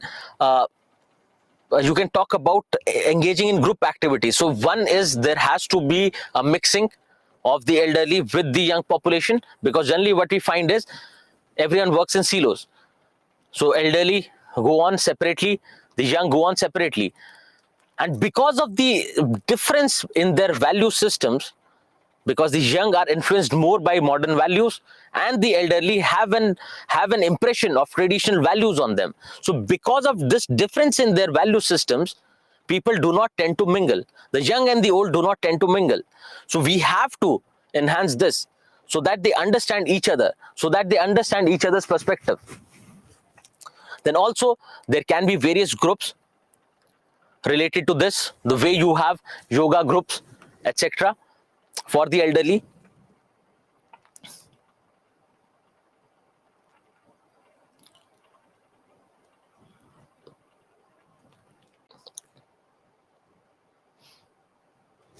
Empowering them to take up second career. Yes, second career is another suggestion. Just think about this.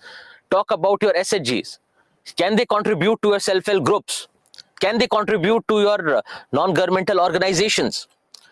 Can they contribute as mentors to various government departments and as mentors to your school teachers? For instance, if you have read the national education policy, you'll see that there is this element of mentorship by the retired faculties.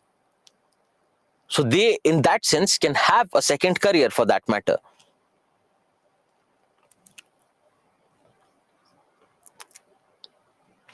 So yes, we can support them and we can motivate them to actually transfer their experience, transfer their learnings to the younger generations.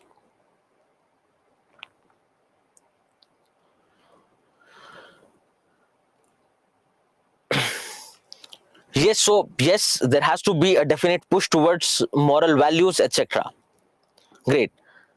Then there can be other ideas as well. So we see that it is not necessarily because of the change of values. If you remember, when we are talking about the joint family system, we also discussed life cycle of a joint family.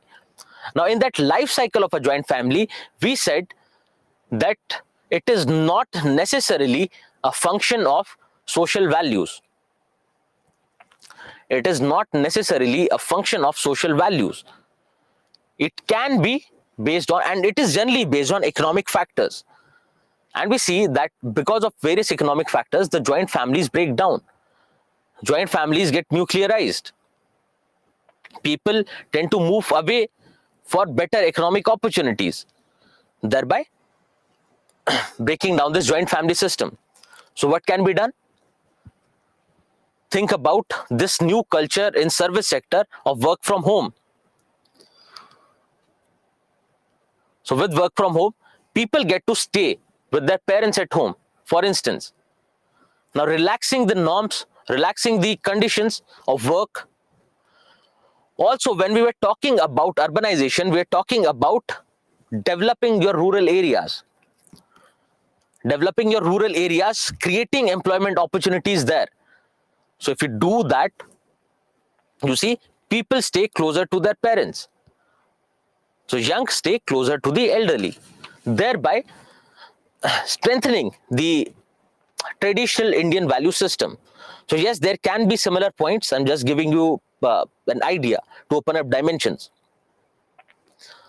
So in this way, you can think about the elderly with respect to how we can make things better for them. And also we have a few suggestions mentioned here with respect to what government programs do we have and what can be the other reasons.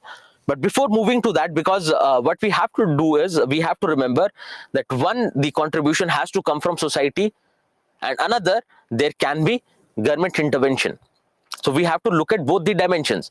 So with respect to government intervention,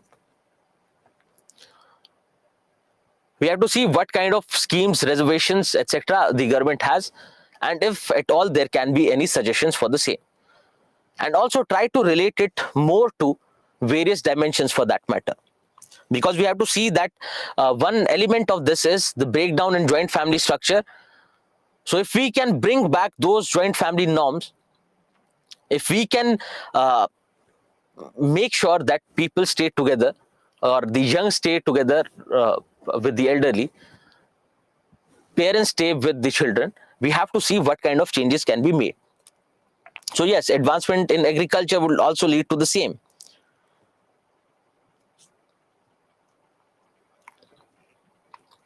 Yes, if elderly live with their only child's family, yes, they can, because there has to be not more than two generations. So if a couple does not have a child, it's okay. So it's one generation plus one generation of the grandparents. So yes, it can be considered a nuclear family. Okay, great. So we have pretty much understood that what can be the various problems and how we can face those problems and come up with better suggestions. So with the decreasing health, mental health, particularly problems like depression, etc., loneliness becomes a problem. So the last point that I've made is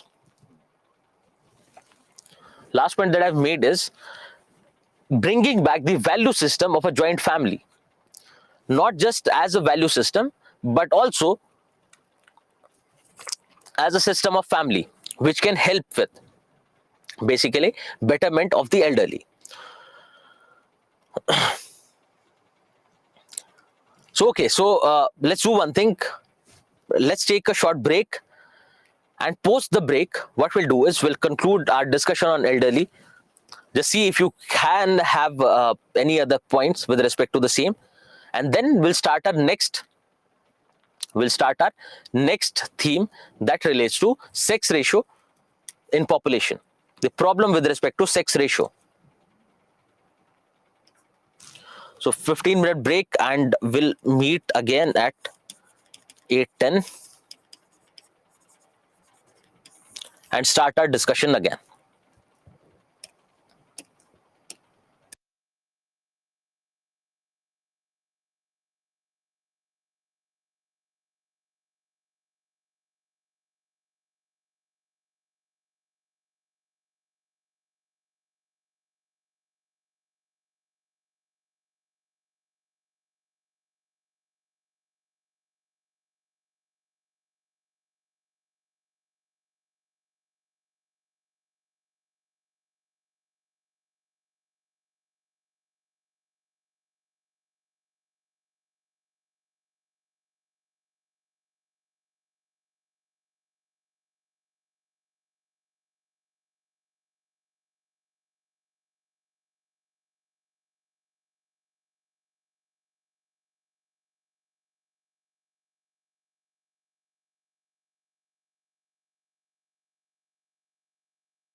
So welcome back.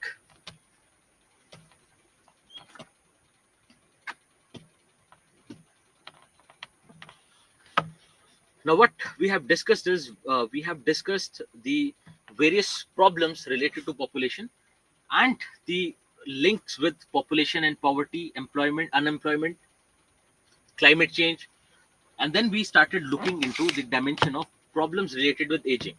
So one is aging of our population, and the second one is issues related to elderly.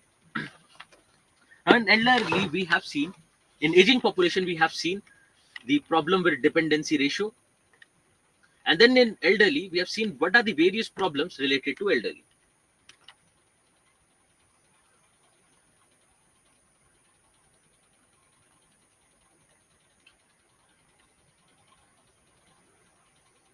Just a minute. We'll just fix the audio real quick. Just a minute.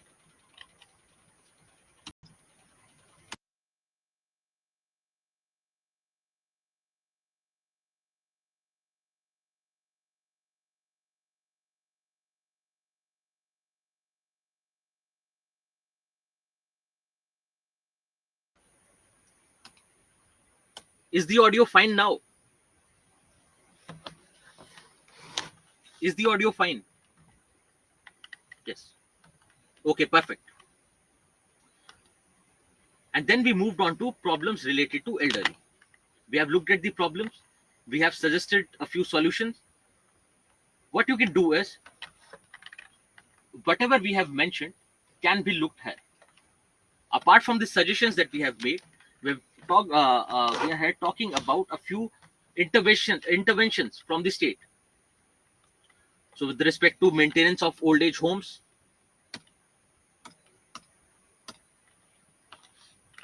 with respect to providing various services to elderly, then we talked about the how the value system has to be changed. Then we can talk about mobile healthcare facilities. For instance, someone living in a remote area, they have a restriction on mobility. So rather than them going to another area for getting healthcare facilities, why not provide them at the place where they belong? And with respect to helpline and counseling centers, because we have seen that emotional uh, problem or loneliness also becomes an aspect in elderly life. So why not fix those? So these can be a few suggestions. You can just go through them quickly. And also remember that we have to look at the value system as well, wherein we bring about changes in the value system. And someone had suggested that the elderly are not ready to understand the perspective on freedom, etc. They do not value. They do not value the uh, personal space that the young have, and that's where we were talking about intermingling and thereby bringing in the closing in on the gap between the value system of the elderly and the young population. So these can be a few suggestions that can be done. Now the next theme is decreasing sex ratio. Now this has been discussed uh, to a great extent with the role of women as well. Now when I say decreasing sex ratio, you would say that the sex ratio is increasing in elderly. We have seen an increase in sex ratio in the elderly. Overall, if we talk about the general sex ratio, it has also gone up. But why do we say that there is a decreasing sex ratio?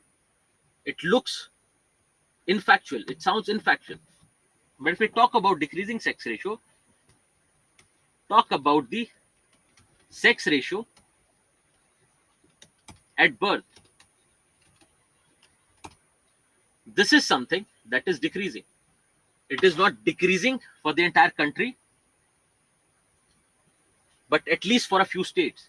And this is the observation I think we had highlighted previously, that the sex ratio at birth is going down in a few states.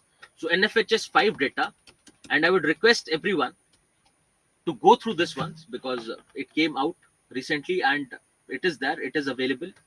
Just look at the trends.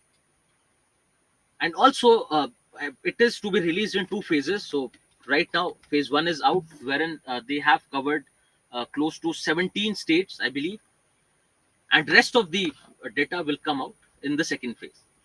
So till now we see that there are many states, more than 7 8 states, where the sex ratio at birth is decreasing. Just a minute.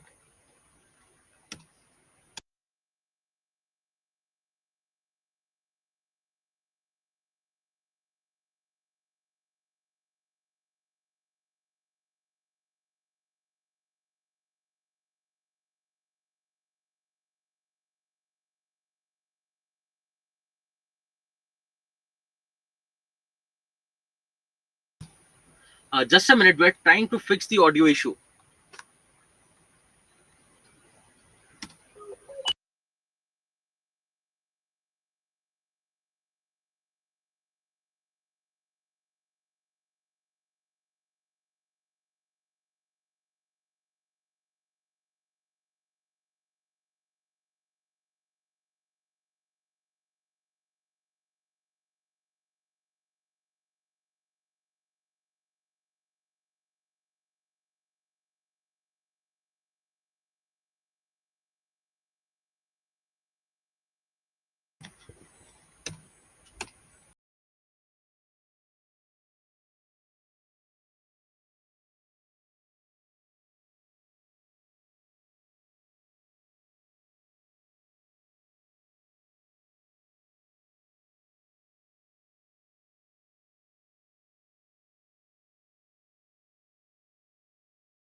Okay, so is the audio fine now? Is the audio fine now? Perfect. Okay, let's move ahead. And sorry for the interruption.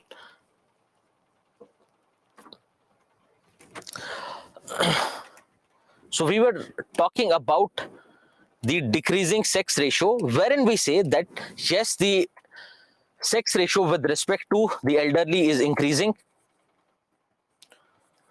The general sex ratio is also increasing. But in a few states, the sex ratio at birth is decreasing.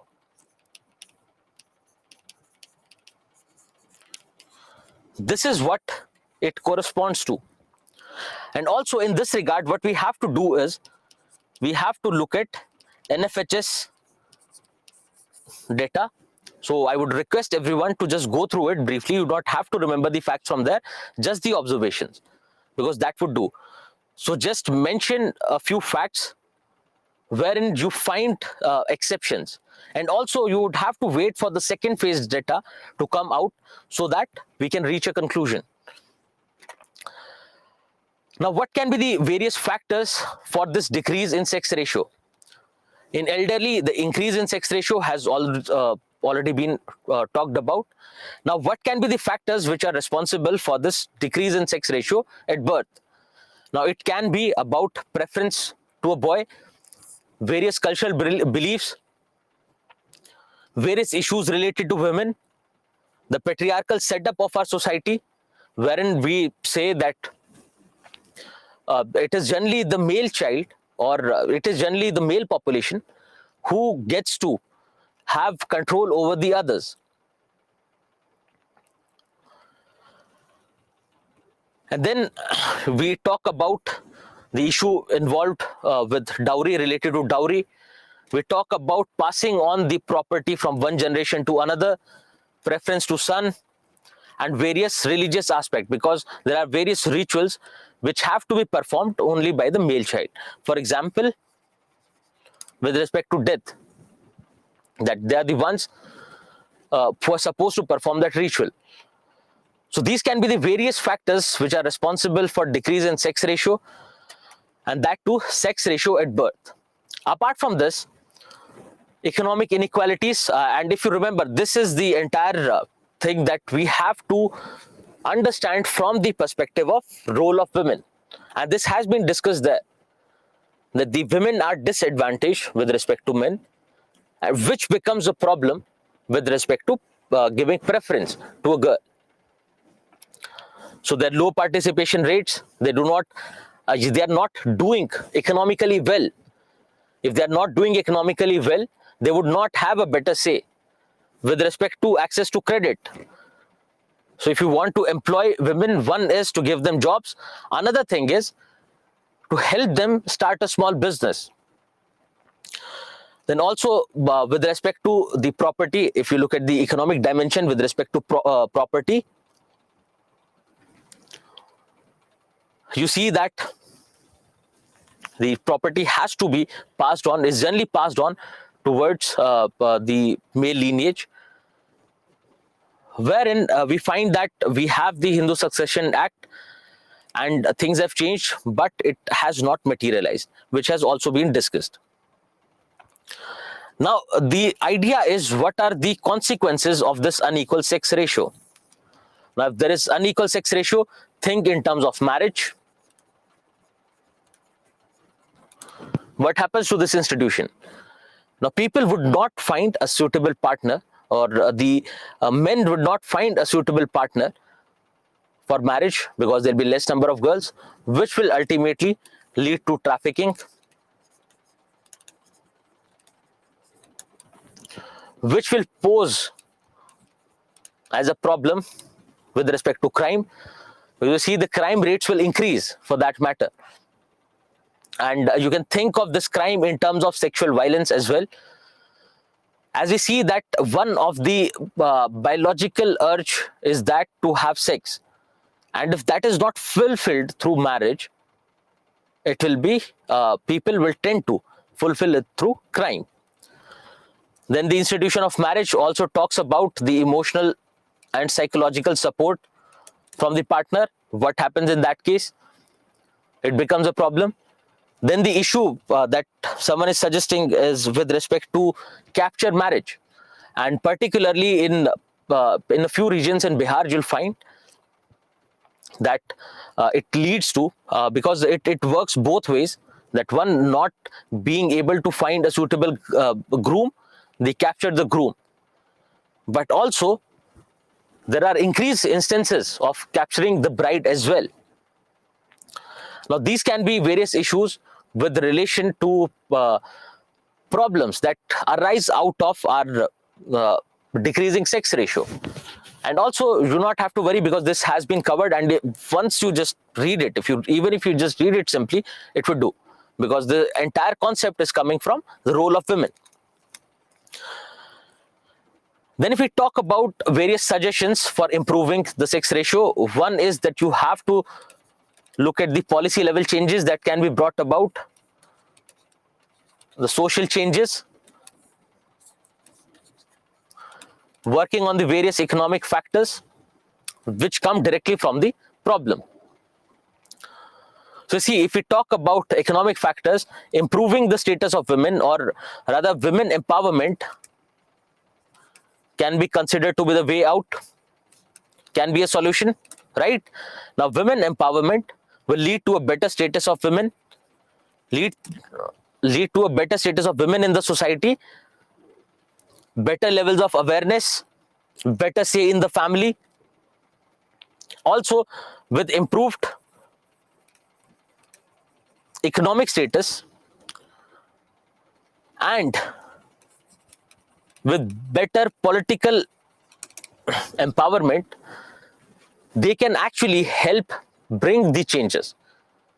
And ultimately, these changes have to come in the society, because we see, if you remember the first argument we had made in the first lecture and has been repeated, that policy level changes do not necessarily translate into social changes.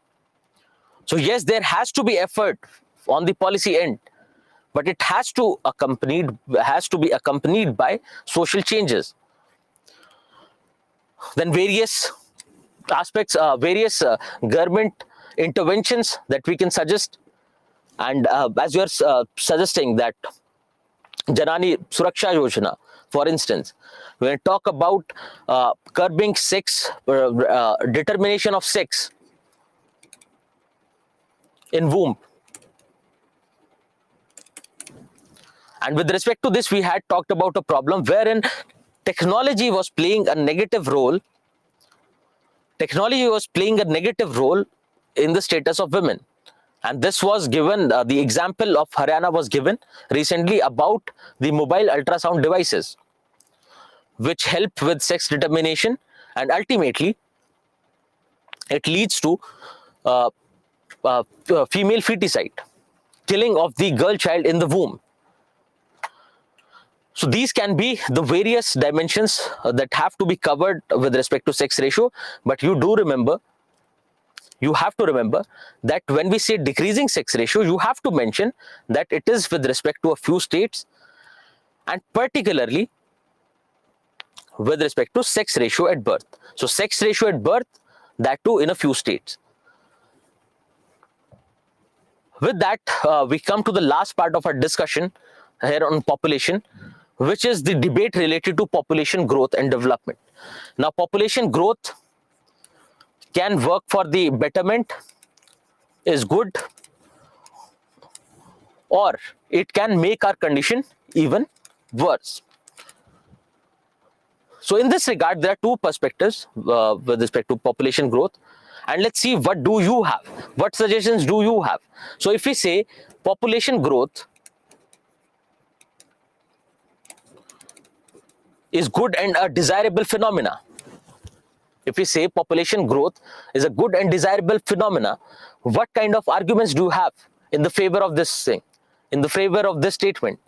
What can be the arguments?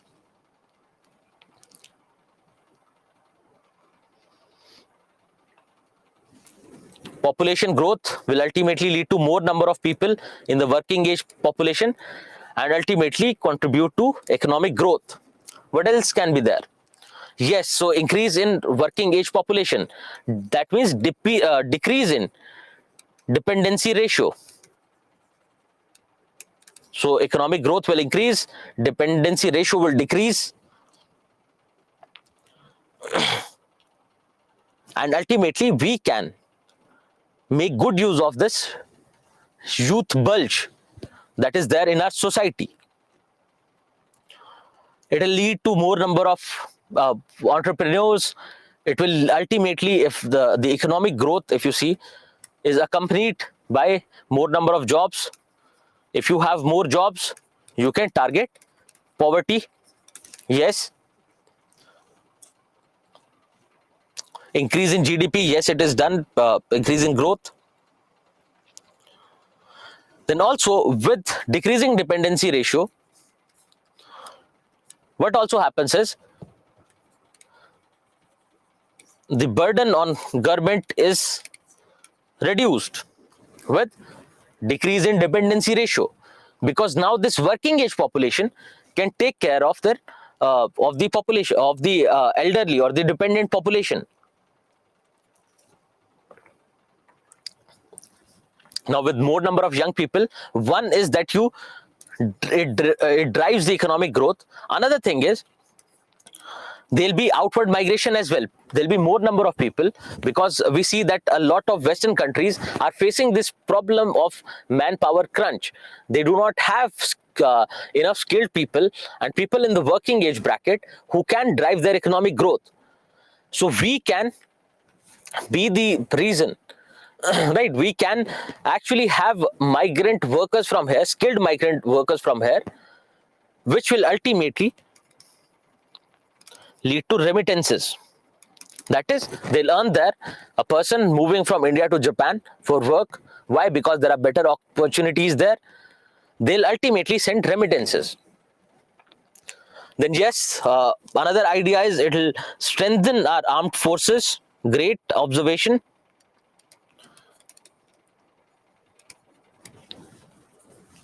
What else can be there? Another thing is, you see that the idea with respect to values, then we'll have more and more people who will vouch for the modern values. Then with increased economic growth, your communal harmony, which is disturbed at times because of the problems related to various economic factors, it'll also be under control. It can also be taken care of. And then also we can target poverty in the sense that with increased economic growth, one is more and more number of people have jobs.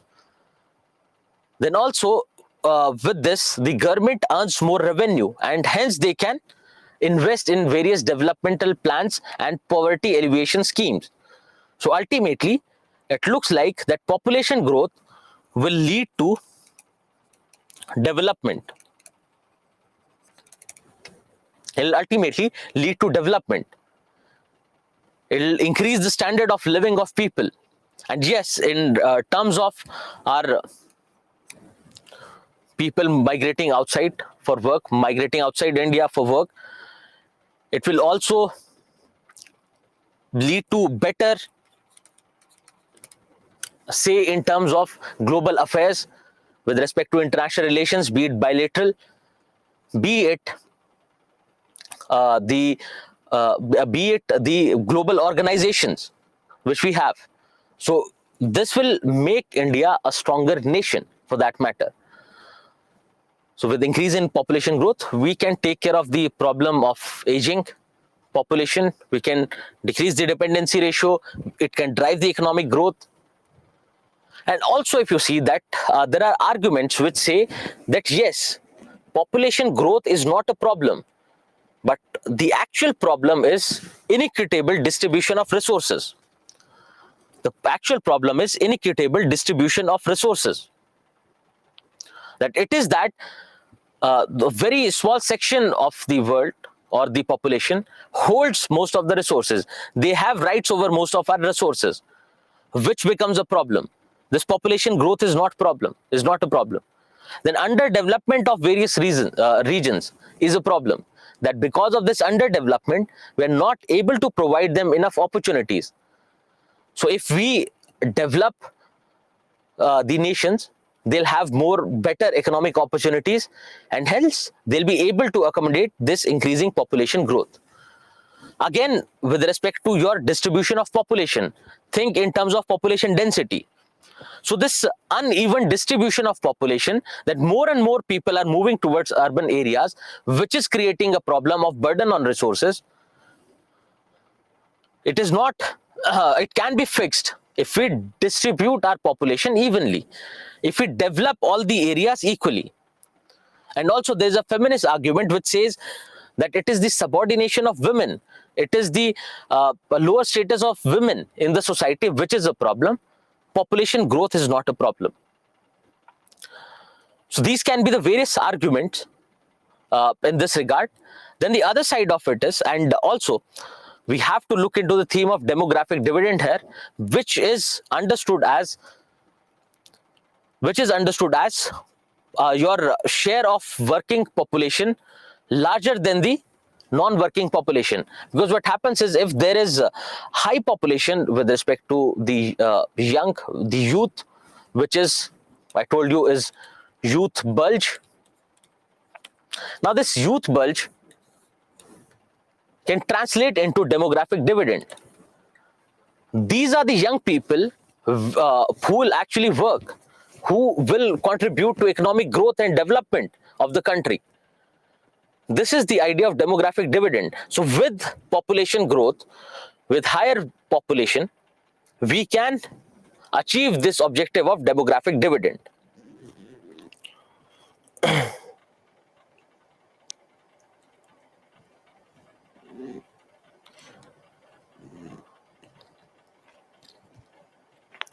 So Pyle has highlighted that we have various policies with respect to betterment of women. There are more and more awareness and education programs now, but still horrible incidences like the one that happened in Manipur still happen. How can we fix this? Can we go just by education and awareness? Only spreading education and awareness is not going to be the solution. So we have to provide people with economic security, because if you remember, we had mentioned that it is the unemployed youth which ultimately becomes the agent of perpetuating this kind of violence. So if we get them into gainful employment, it can be taken care of. Also, with respect to the social factors, that the mindset of the society has to change, and it does not necessarily come with education, because look at our education system. Don't you think it is more biased towards technical education? One thing is that we say that it is not, there is a gap between the skills that the industry require and the kind of people or the kind of resources that the education system provides. So the people who actually get education are not converted into, say, skilled laborers for these various industries. One is that, which ultimately leads to less employment, and this unemployed youth with the energy getting channelized in negative direction, leading to communal violence, leading to problems and incidents like the one in Manipur. Also, we have to change the, if we want to change the mindset, the education has to become value based. We have to work more and more on the value system, and this is something that is coming up with each and every aspect, that the value system has to be made stronger, it has to be made better, right? So whatever elements of traditional value system are better, take them from there. For instance, tolerance, and whatever modern forces, modern values are rational, take those as well. And that's how we move in that direction, because we cannot say that let's move back towards traditional Indian society, which we see was ridden with other kind of problems, like problems related to caste system, problems related to family. So we have to keep a mix of both. So we have to get modernized, but we do not have to leave the good traditional values that we had behind. So I hope it answers your question, that it is not just education and awareness which can help, because our education is not value based.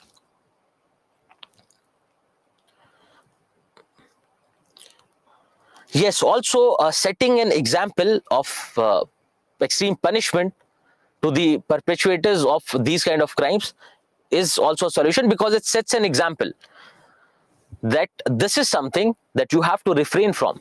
You cannot get away with acts like this.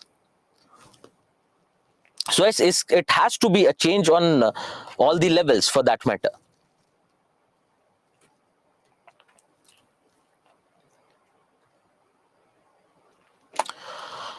Okay, so population growth being understood as not being a problem, that it cannot, it is not necessarily a problem. The problem is underdevelopment, because this population growth can ultimately translate into demographic dividend. This youth bulge can convert into demographic dividend, provided we have the perfect skills in place. So if we look at this youth bulge, if you do not skill the people, if you do not provide them education, if you do not provide employment opportunities, there come gap in utilizing this demographic dividend. So we have to understand population growth in terms of demographic dividend, but it does not necessarily come with population growth. The youth has to be skilled, has to be employed in gainful employments, and that's how we can actually achieve better economic growth. Ram Ahuja, yes, it talks about the book by Ram Ahuja on Indian society. Yes, it highlights various issues with respect to Indian society. But if you see that the book is old, and with old books, what happens is there are a lot of new problems that are coming up, which are not mentioned there. And also the outlook will be old. Just think about this. The problem of poverty will be there. Now we see that with respect to poverty, the dimensions have changed. The realm of poverty is changing. Now it is not merely providing people with sufficient income and sufficient nutritional requirement. Now it is multidimensional. So the kind of suggestions definitions, etc., you'll find there will be sort of outdated. So it's better to understand all the concepts here and keep integrating them with current affairs. So yes, the idea of Indian youth which is educated and not employable will also be covered with respect to education, because this is something that our national education policy has suggested, that how we can bring about changes in that. They talk about the aspect of vocational education for that matter. So yes, we'll be discussing that.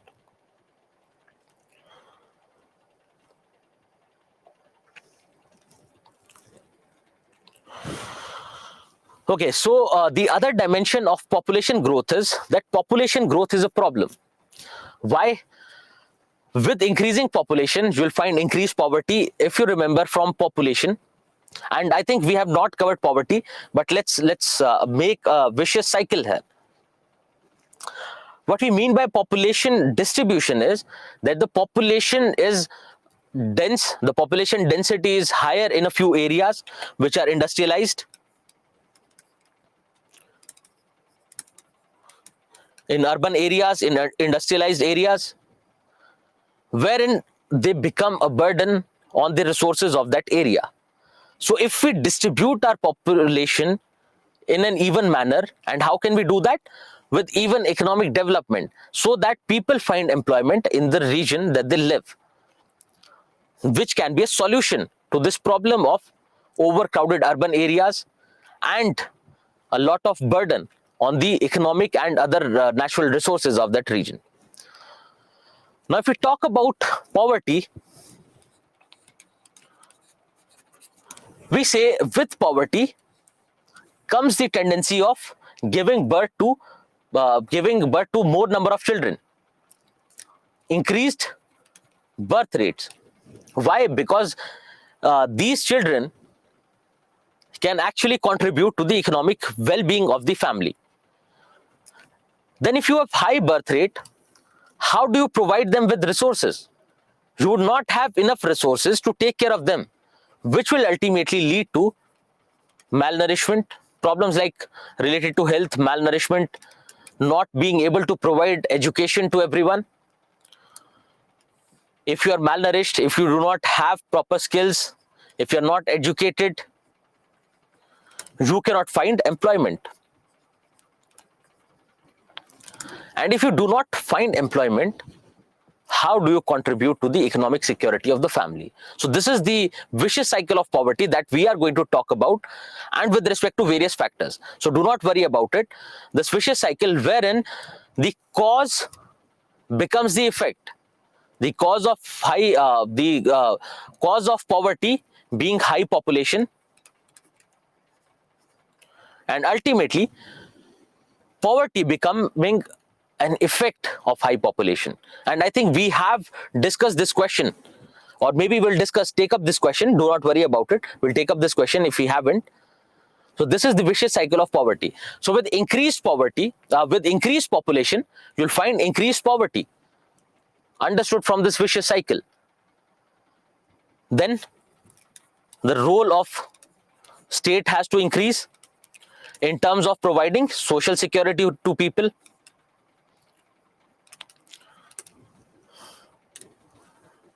It becomes an additional burden on the state, which translates into slower economic growth, because the governments would not have the kind of money to invest in other aspects. If you focus yourself just on social security, then you cannot take care of the economic growth.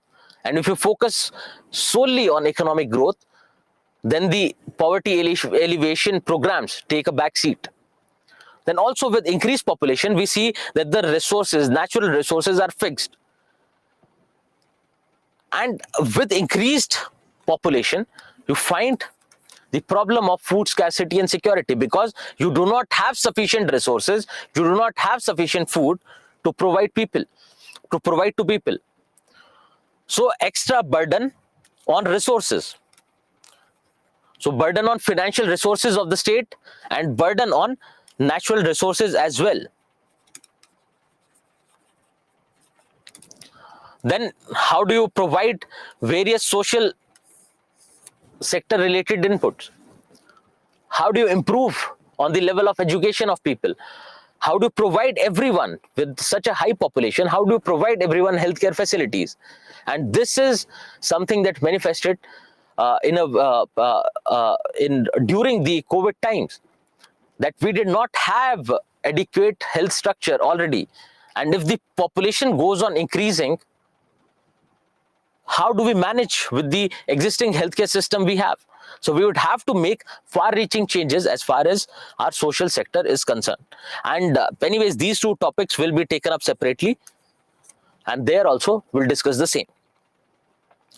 Then this excessive burden on the resources leads to unsustainable practices with respect to development, leads to additional burden on the resources, and with that you find environmental degradation. Think about the number of industries that you would have to come up with. Think about the exploitation of your agricultural land that is going to happen to take care of the food security. So this population growth can become a burden on the resources, natural resources, can become a burden on the state, can lead to poverty, hunger, malnourishment, etc. So this is the other dimension of population growth. So we relate population growth to one, betterment in terms of economic growth, which can ultimately translate into development for all, which can actually make the condition of our society better. But at the same time, we see that population growth can be understood as a problem in terms of excessive burden on the resources. So these are two dimensions with respect to population growth. And again, you remember that you do not have to take a side with respect to this. What we have to do is we have to keep a balanced stand. We should know the points in both the dimensions so that if a question is asked, we can balance it. So the answer has to be balanced. So we have looked at population growth as a challenge, and also population growth as something that can contribute to the economic growth. Now, if we say that population growth is a challenge, then there have to be suggestions what can be done with respect to what can be done.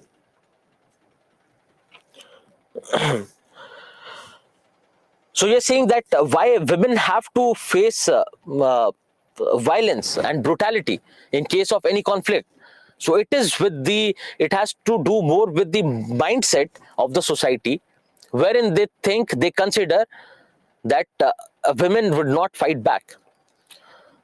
So the tendency or the mindset which makes us feel that the women are weak, they would not stand for their rights, they would not fight back, makes them the easiest target of violence that is perpetuated. So now if we say that population growth is a problem, there have to be suggestions. How can we fix this problem of high population rate, how high population growth?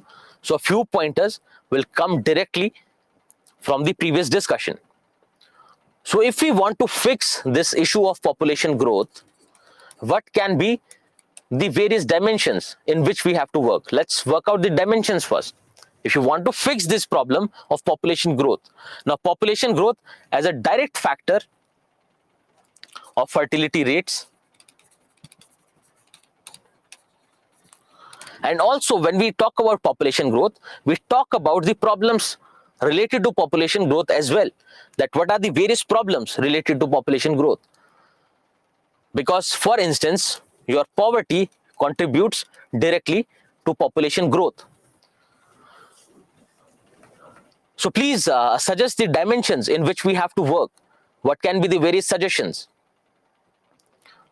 So improving the levels of awareness and education can help, because people will be able to take up family planning, say benefit out of family planning. Then we have to work on the status of women.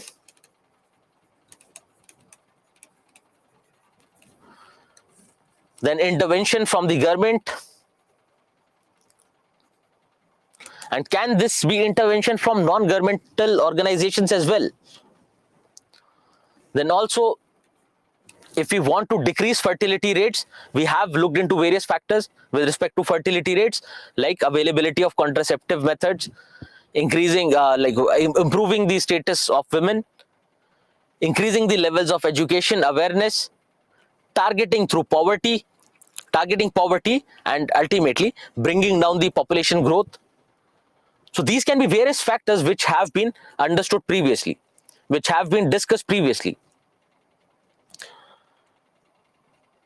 Then there can be, yes, awareness campaigns. And with respect to this, you see, you can talk about Beti Bachao Beti Padhao Abhiyan, even though it was criticized heavily on the way it was implemented previously, but we see that we have also gained out of these programs as well. And particularly in terms of multidimensional poverty index, will talk about various schemes and policies of the government which have brought about the far-reaching changes that we see today. The fertility rates have to be brought down to decrease population growth. To decrease population growth, the fertility rates have to come down. We have to give birth to less number of children. So yes, government intervention can be in the form of prohibiting child marriages. Great. Then there can be, say, government intervention in terms of providing contraceptives to the poor, because think about this. Poor are the ones who generally tend to have more growth rates in terms of population. So with government providing contraceptives, it will target population growth. It will lead to a decline in population growth if we provide awareness and contraceptives to the poor.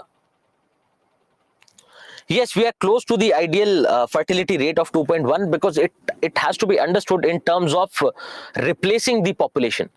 So 2.1 is desirable in the sense that if the fertility rate is 2.1, we can perfectly replace our population. The number of elderly that die can be taken care of.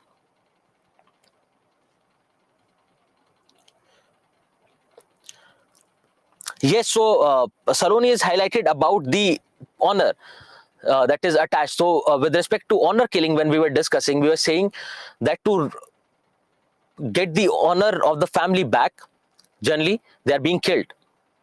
And also they're used as a means to perpetuate war and violence. Why? Because the community, the owner of the entire community is related, is attached to the owner of the women. And in that case, yes, you can talk about this. This has been discussed in the previous lecture on role of women. Great. So Ilma has suggested about adoption.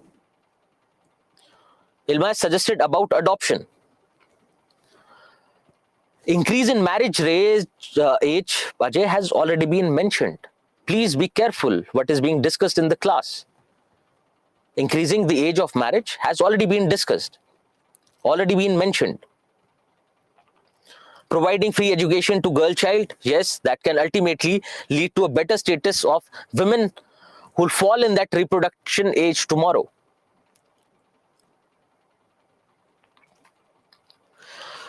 So Payal is asking whether this desire for male child or preference to a son is a phenomena only of the rural India. No, it is related to urban areas as well. Because if you look at this sex ratio in urban areas, it is also not that great. So that can be related to preference of son in urban areas as well. Okay, so now you understand that to to decrease the growth of population, we can empower our women, we can bring in policy level changes, we can target poverty, we can talk about contraceptives, increasing the level of awareness of the society. We talk about awareness with respect to family planning, etc. So these points actually follow from our discussion previously on the status of women. Now, with respect to this, these suggestions that you have seen, there are few points that are mentioned here that you can see. And also, with respect to the problem of uneven population distribution, which ultimately leads to, say, burden on resources in those areas, can be fixed, because population growth rate in rural areas in general is high because of higher fertility rates, because of lack of awareness, etc. But it is becoming a worrying trend in the urban areas as well, with the number of urban poor increasing. And that is something which we have to target, which we have to take care of.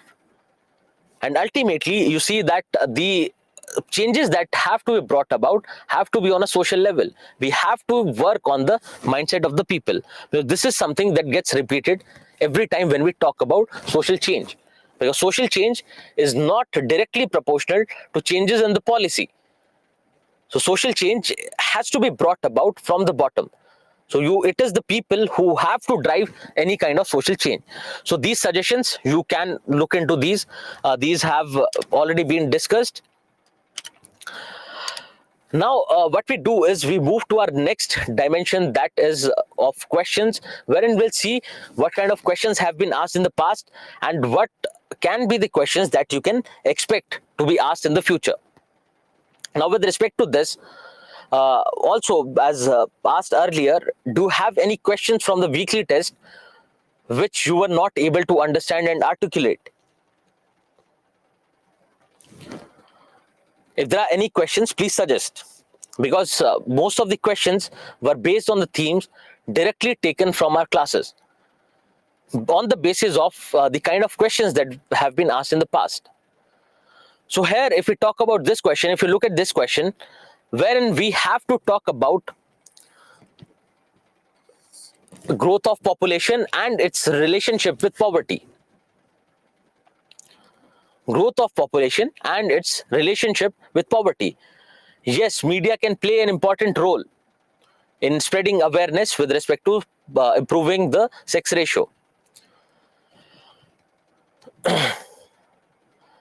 So yes, it has to, here you have to primarily talk about the vicious cycle of poverty.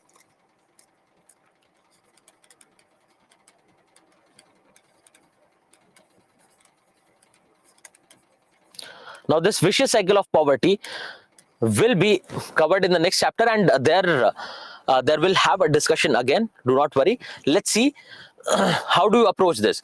So this question has two parts, wherein one part says that growing population can become a cause of poverty. If the population grows, it leads to poverty. Another part says that it is poverty which leads to growth in population. So this is basically divided in two parts. Now let's see what do you have to say about the first part. How does population growth leads to poverty? And again, you see that we have to critically examine the statement. Anyways, they have given both the dimensions with respect to population growth and poverty in the question itself, but also we have to critically examine. So when we critically examine, one thing that we have to see is how population growth leads to poverty, and also how is it not a necessary factor. Two, how poverty leads to population growth and why it need not necessarily be the case. So think about this question first, that it has given two dimensions and we have to critically examine. So when we critically examine, we have to look at both the facets of these arguments, right? So do not miss out on this, because this forms an important part of a question. So, okay.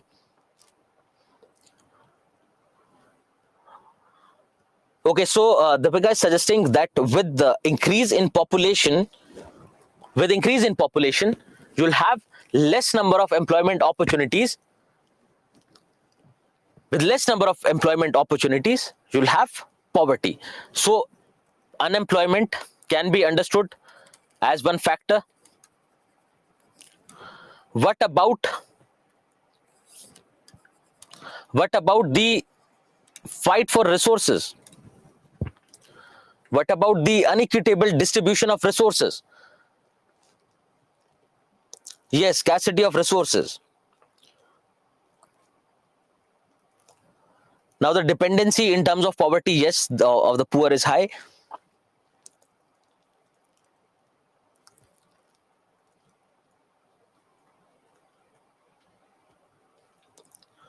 Overcrowding of areas, burden on resources, etc.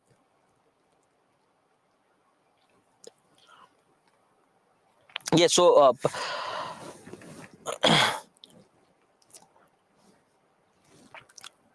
okay.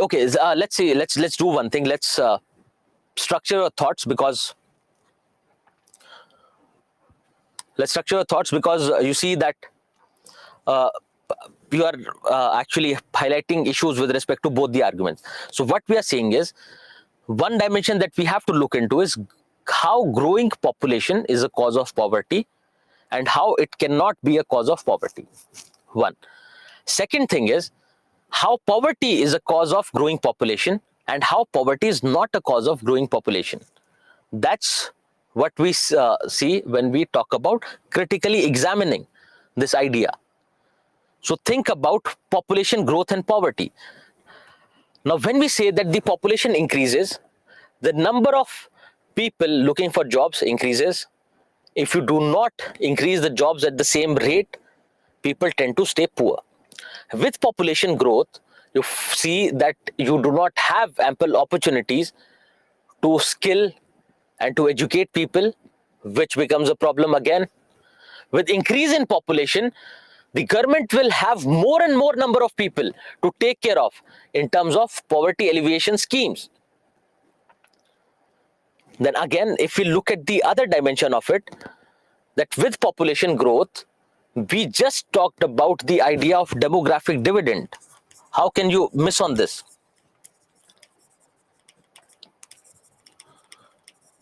So don't you think we can argue that with increase in population, we can convert that population into demographic dividend for the country, which will ultimately lead to growth and development of the society and hence lead to decline in poverty. We just had discussed this argument, right? So one idea is, again I'll repeat, that population growth will lead to increased incidence of poverty, will become a cause of poverty. And then what we have to see is how it cannot. That with increase in population, economic growth will become much easier because you will have more number of people contributing to the economic growth, with which the government will have more revenues to take up poverty alleviation programs. People will have more number of jobs, right? So this is one dimension. Then the other dimension is how poverty can lead to population growth. With poverty, more number of people, more helping hands. So the poor tend to have higher fertility rates. Also, let me quickly look at the suggestions that you have made so far. Yes, Payal, we'll come to your point. That's why we are taking a multidimensional approach. Deepika, you're saying that, yes, the question is asking about how growing population is the cause of poverty. But we have to look into both the dimensions because we have to critically examine this statement. So if you look at this statement, it is a dual statement which has two parts. So generally, the way of looking at it is that students tend to miss this aspect of critically examine. They think that they have to critically examine the relationship between growing population and poverty. Yes, that is one part of it. But when you say that you have to critically examine this relationship, you have to look at it from both the dimensions. So when you say that population growth leads to an increase in poverty, you also have to look into how population growth can actually lead to betterment, right? So I hope you're not getting confused with this. I'll repeat again to make it even simpler. Population growth, one idea is population growth leading to poverty, leading to increase in poverty. Another idea is population growth not leading to increase in poverty. One aspect. Then the other one is poverty leading to population growth, and also poverty not leading to population growth. And the second, now you understand, okay, you get it. So the second argument is something that will come from your idea. So poor people tend to give birth to more number of children. They have they have a tendency to have higher fertility rates, because the idea is that more the number of helping hands, the better in terms of economic security. So in that with that respect, you can understand how poverty can lead to population growth. Now let's come to the second dimension, how poverty cannot lead to population growth. Let's see what others have to say, because Deepika has already highlighted. Let's see what others have to say. Yes, with poverty, unawareness with respect to contraceptives, issues related to education, issues related to status of women, etc., which has already been discussed. Then poverty not being a cause of population growth. What suggestions do you have? How do you think poverty would not lead to population growth?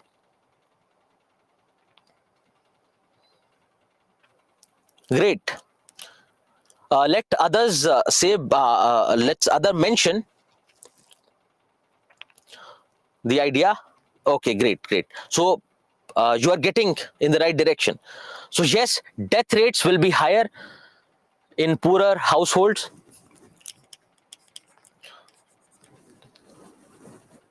Infant mortality rates, maternal mortality rates, and overall death rates will be higher, because of which you'll see that the population will take a dip as well.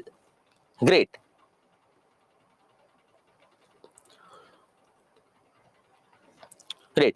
So now I hope you understood all the dimensions. So one dimension, population growth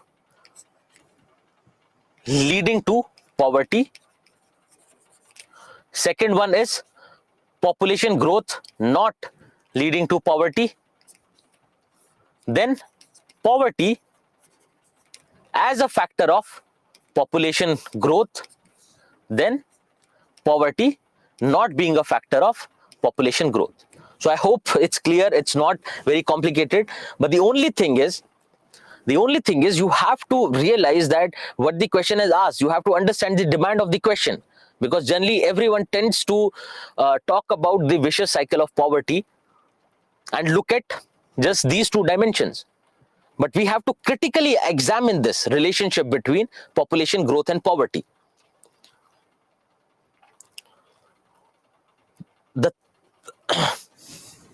So the question asks us to analyze how population growth leads to poverty and how poverty leads to population growth.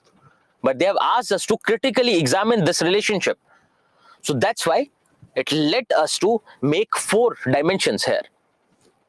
And with these 4 dimensions, the easiest way to do is just have a brief introduction with respect to vicious cycle of poverty, and then you take up these dimensions one by one. In paragraph format, it would do, because you'll that's how much you could have you can write.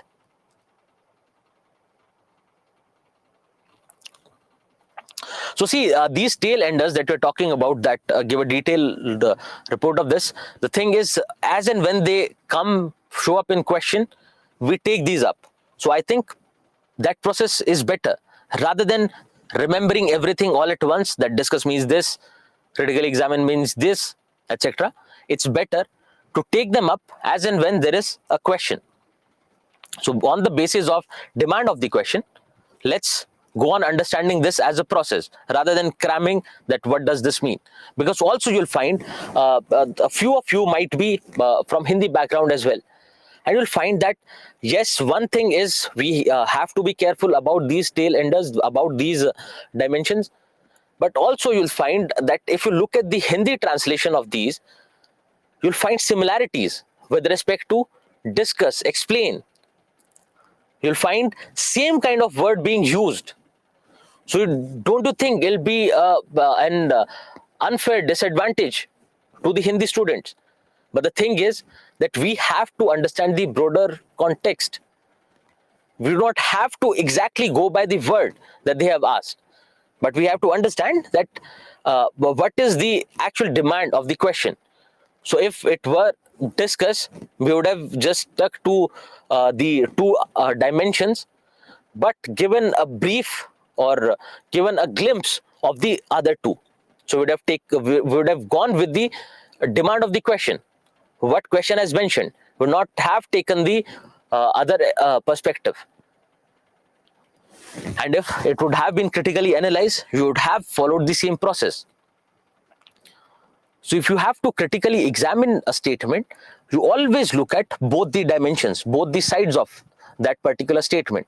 So do remember, because this is one of the problems with respect to answer writing that students face, and it generally follows from very limited understanding of various topics. Okay, so how poverty can be responsible for population growth? Poverty can be responsible for population growth because poorer households tend to have higher fertility rates, tend to give birth to more children because they do not have the awareness about family planning. They think that the more the number of children, the more they'll help with economic security of the family, hence leading to population growth. And this dimension has been covered previously. This has been covered. And also what we'll do is with poverty, we'll take it up again. You just take your time, absorb this question, absorb the content that has been provided, the discussion we had, think about it during revision, and be assured that we'll take up this question with poverty as well. So if I forget for any reason, please do remind me once that we are supposed to take up this question again. And we definitely will. Perfect. Akula, I've been seeing your questions, I've been seeing your suggestions, I've been mentioning those. So even though I do not say take names at times, but I definitely address your observations and questions. And this is what I actually like the most, that the way you have been improving on the content part, the way you have been coming up with suggestions, which is a good sign that yes, you are in this learning process. So tags, with respect to tags of main questions, I've already mentioned that as and when we find these questions, we'll keep discussing, because not less than 5 to 6 tags have already been discussed with questions.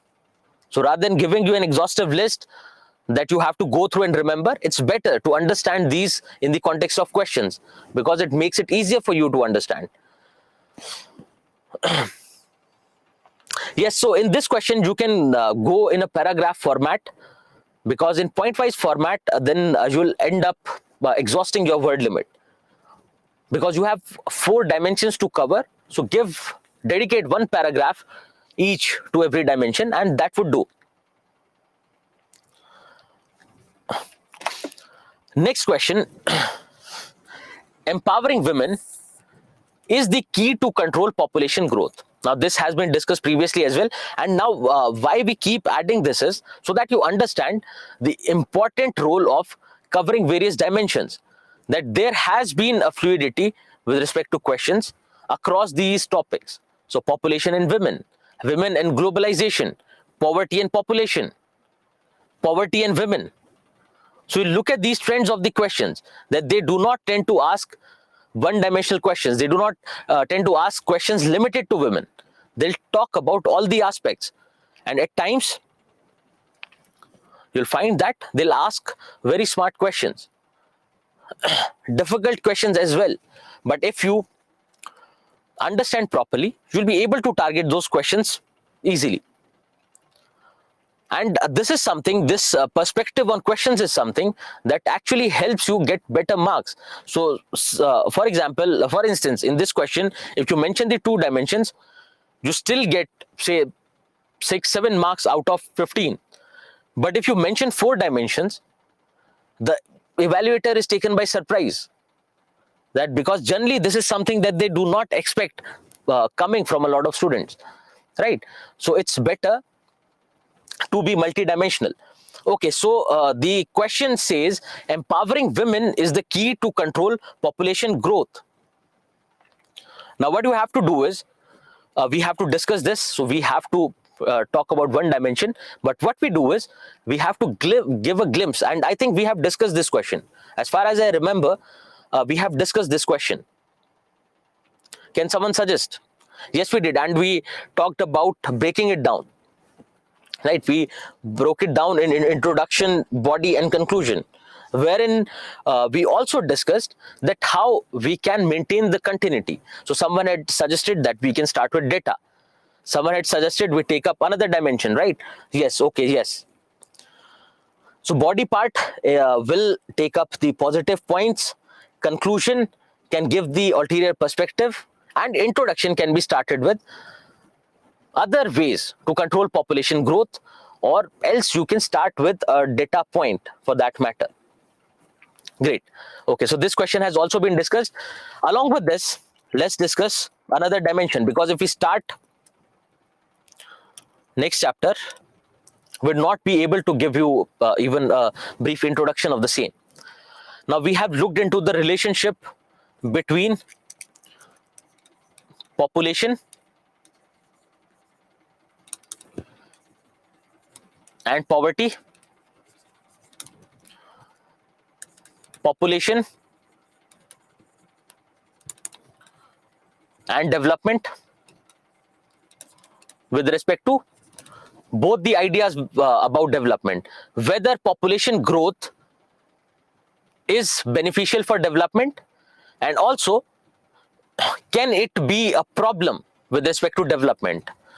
Then we have also talked about population and women,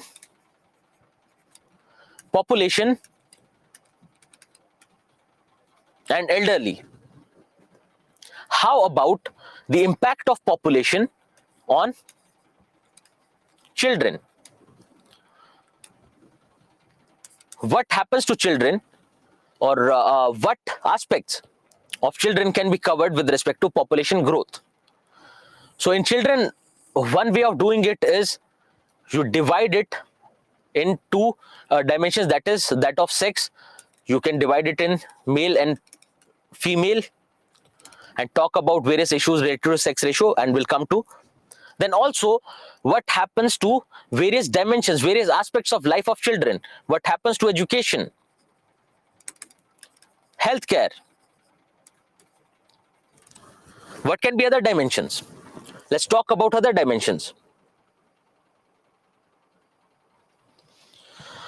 So Satyam is saying that in tribal areas, we see that there is less population, but they are not rich. Isn't it contradictory? So he's saying that the population is low, the population growth rate is also low with respect to the tribals, but they are still not rich. Now you think about this. You think about a question yourself first. Now one is the idea of getting rich. The one is the idea of having material possessions.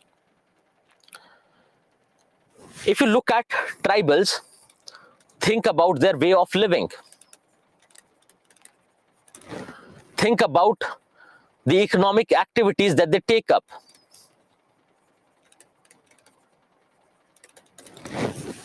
Think about these 2 dimensions and you'll get to your answer. So one, there would not be, say, high level of consumerism in those societies, in tribal societies. They would not believe in gathering a lot of material resources for that matter. So their idea of happiness is not directly linked to the idea of material possessions, one, which is inherent in their way of living, in their value system. Another thing is that the kind of economic activities that they take up are generally for the sake of what? Subsistence. They do not believe in taking a lot of surplus out of it and selling it in the market. So their idea of happiness, their way of living, their economic activities are the ones which decide their economic status. Okay, so I hope you got your answer. Okay, so we are talking about various aspects of children, how population growth will relate, will affect various dimensions. Okay, so you had started talking about this. Okay, so we are talking about various dimensions first.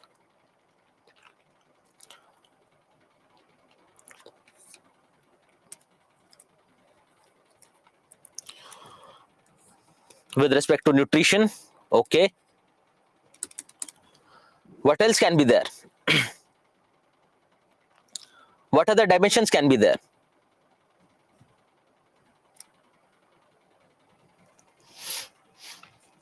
Mortality rates come with health, the aspect of health rather than healthcare. Sorry, it's the aspect of health. Then, with increasing population, the environment gets impacted, and that in turn impacts the children. Great. So, 2-3 dimensions with respect to children. With increasing population, you would not have sufficient educational institutions to admit our students in or children in. Then, with respect to the healthcare facilities that will be available, it will become a challenge. Then the levels of nutrition, because ultimately population growth will lead to a scarcity of resources. Now, these resources can be either related to your social security, can be related to nutrition, can be related to health, etc.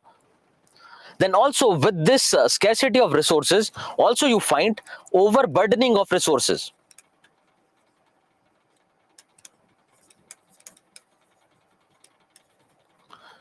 With overburdening of resources, they tend to get exploited, which reflect in the problems related to environment. And also just think about this. So excessive land use, extracting more and more from the same land, from this same land under agriculture, which will ultimately make the land barren over a period of time, which will lead to a lot of soil erosion, etc. Because of which, in the future, you will have less output from the same land, productivity will be low, which in turn will affect the food security.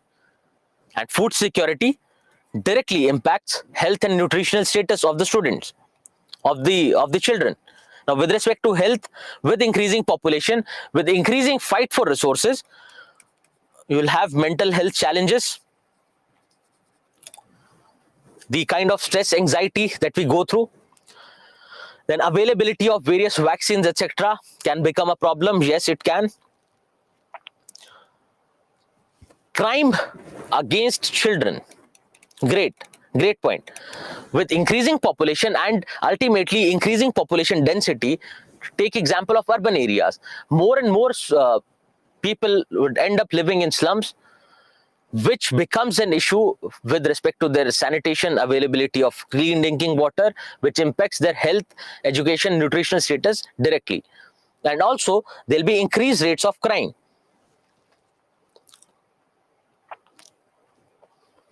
The issue with respect to children contributing to economic activities. Because if you do not have sufficient resources, if the family doesn't have sufficient resources, they end up sending children for labor. Then the problem of crime covers trafficking. Crime against children covers trafficking as well. Okay, so yes, great. So Karan has highlighted that they'll have less and less area to play. So for their perfect physical and mental growth, we won't have sufficient resources. And this is something that you'll find in your ACER report 22.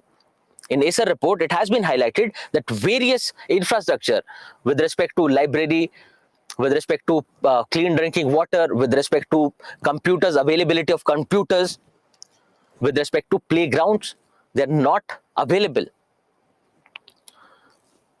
So the quality of education will decrease because of overcrowding of schools, because of less teacher-pupil ratio. Great.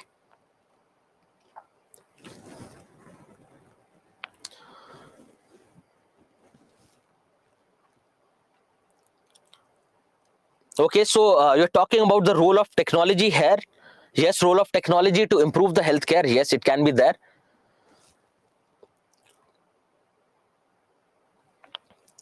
Yes, so child labor has already been taken up. Okay, so other issues related to child labor and beggary that you have highlighted. And also, if we see that with this population growth, there'll be a disproportionate effect on the female child because they are more vulnerable to exploitation, they are more vulnerable to trafficking of, or enter into prostitution. Then also you'll find that more and more number of female students would not find a place in the school because of, again, preference to son. They'll end up working in the household arena. Then also the problem with respect to employment will disproportionately affect the girl child because in the future there'll be limited number of jobs and with which you'll find that they would not get proper opportunities for the same. Then the problem with respect to high dropout rates. Yes, so high dropout rates in boys because of child labor and high dropout rates in girls because of contributing to household work.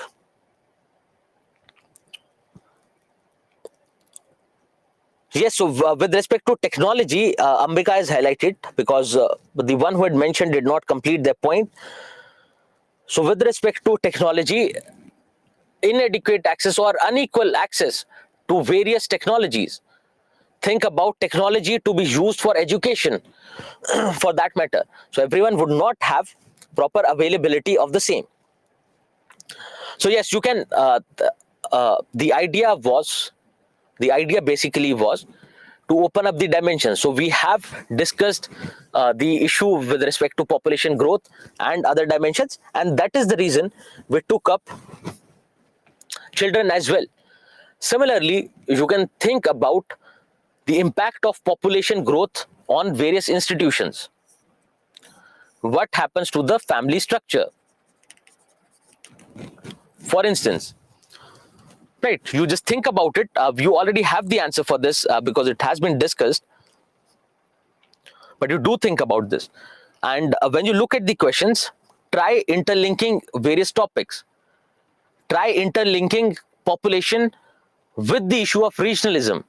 Try linking population with the issue of communalism. Right? So this is something that you can do. This is something that you need to remember. Okay, great. With this, let's conclude our discussion for today. And what we'll do is we'll take up our next chapter, that is regionalism, communalism, and secularism tomorrow. We'll try to cover regionalism and till secularism tomorrow because secularism is a theme which is discussed in your Indian Constitution lectures, and that too discussed in detail. Here we'll talk about the social aspect of it. Then again, regionalism is primarily covered from the perspective of history with your post-independence history. So again, but we'll definitely go through regionalism as a social challenge. So this is something that we are going to take up tomorrow. And yes, so with respect to this, what you can do is the question that I had given, this question on population growth and poverty, please cover this question, and ultimately we'll have a discussion on this again during our lecture on poverty. Okay. So let's meet tomorrow, same time, and have a good day, everyone.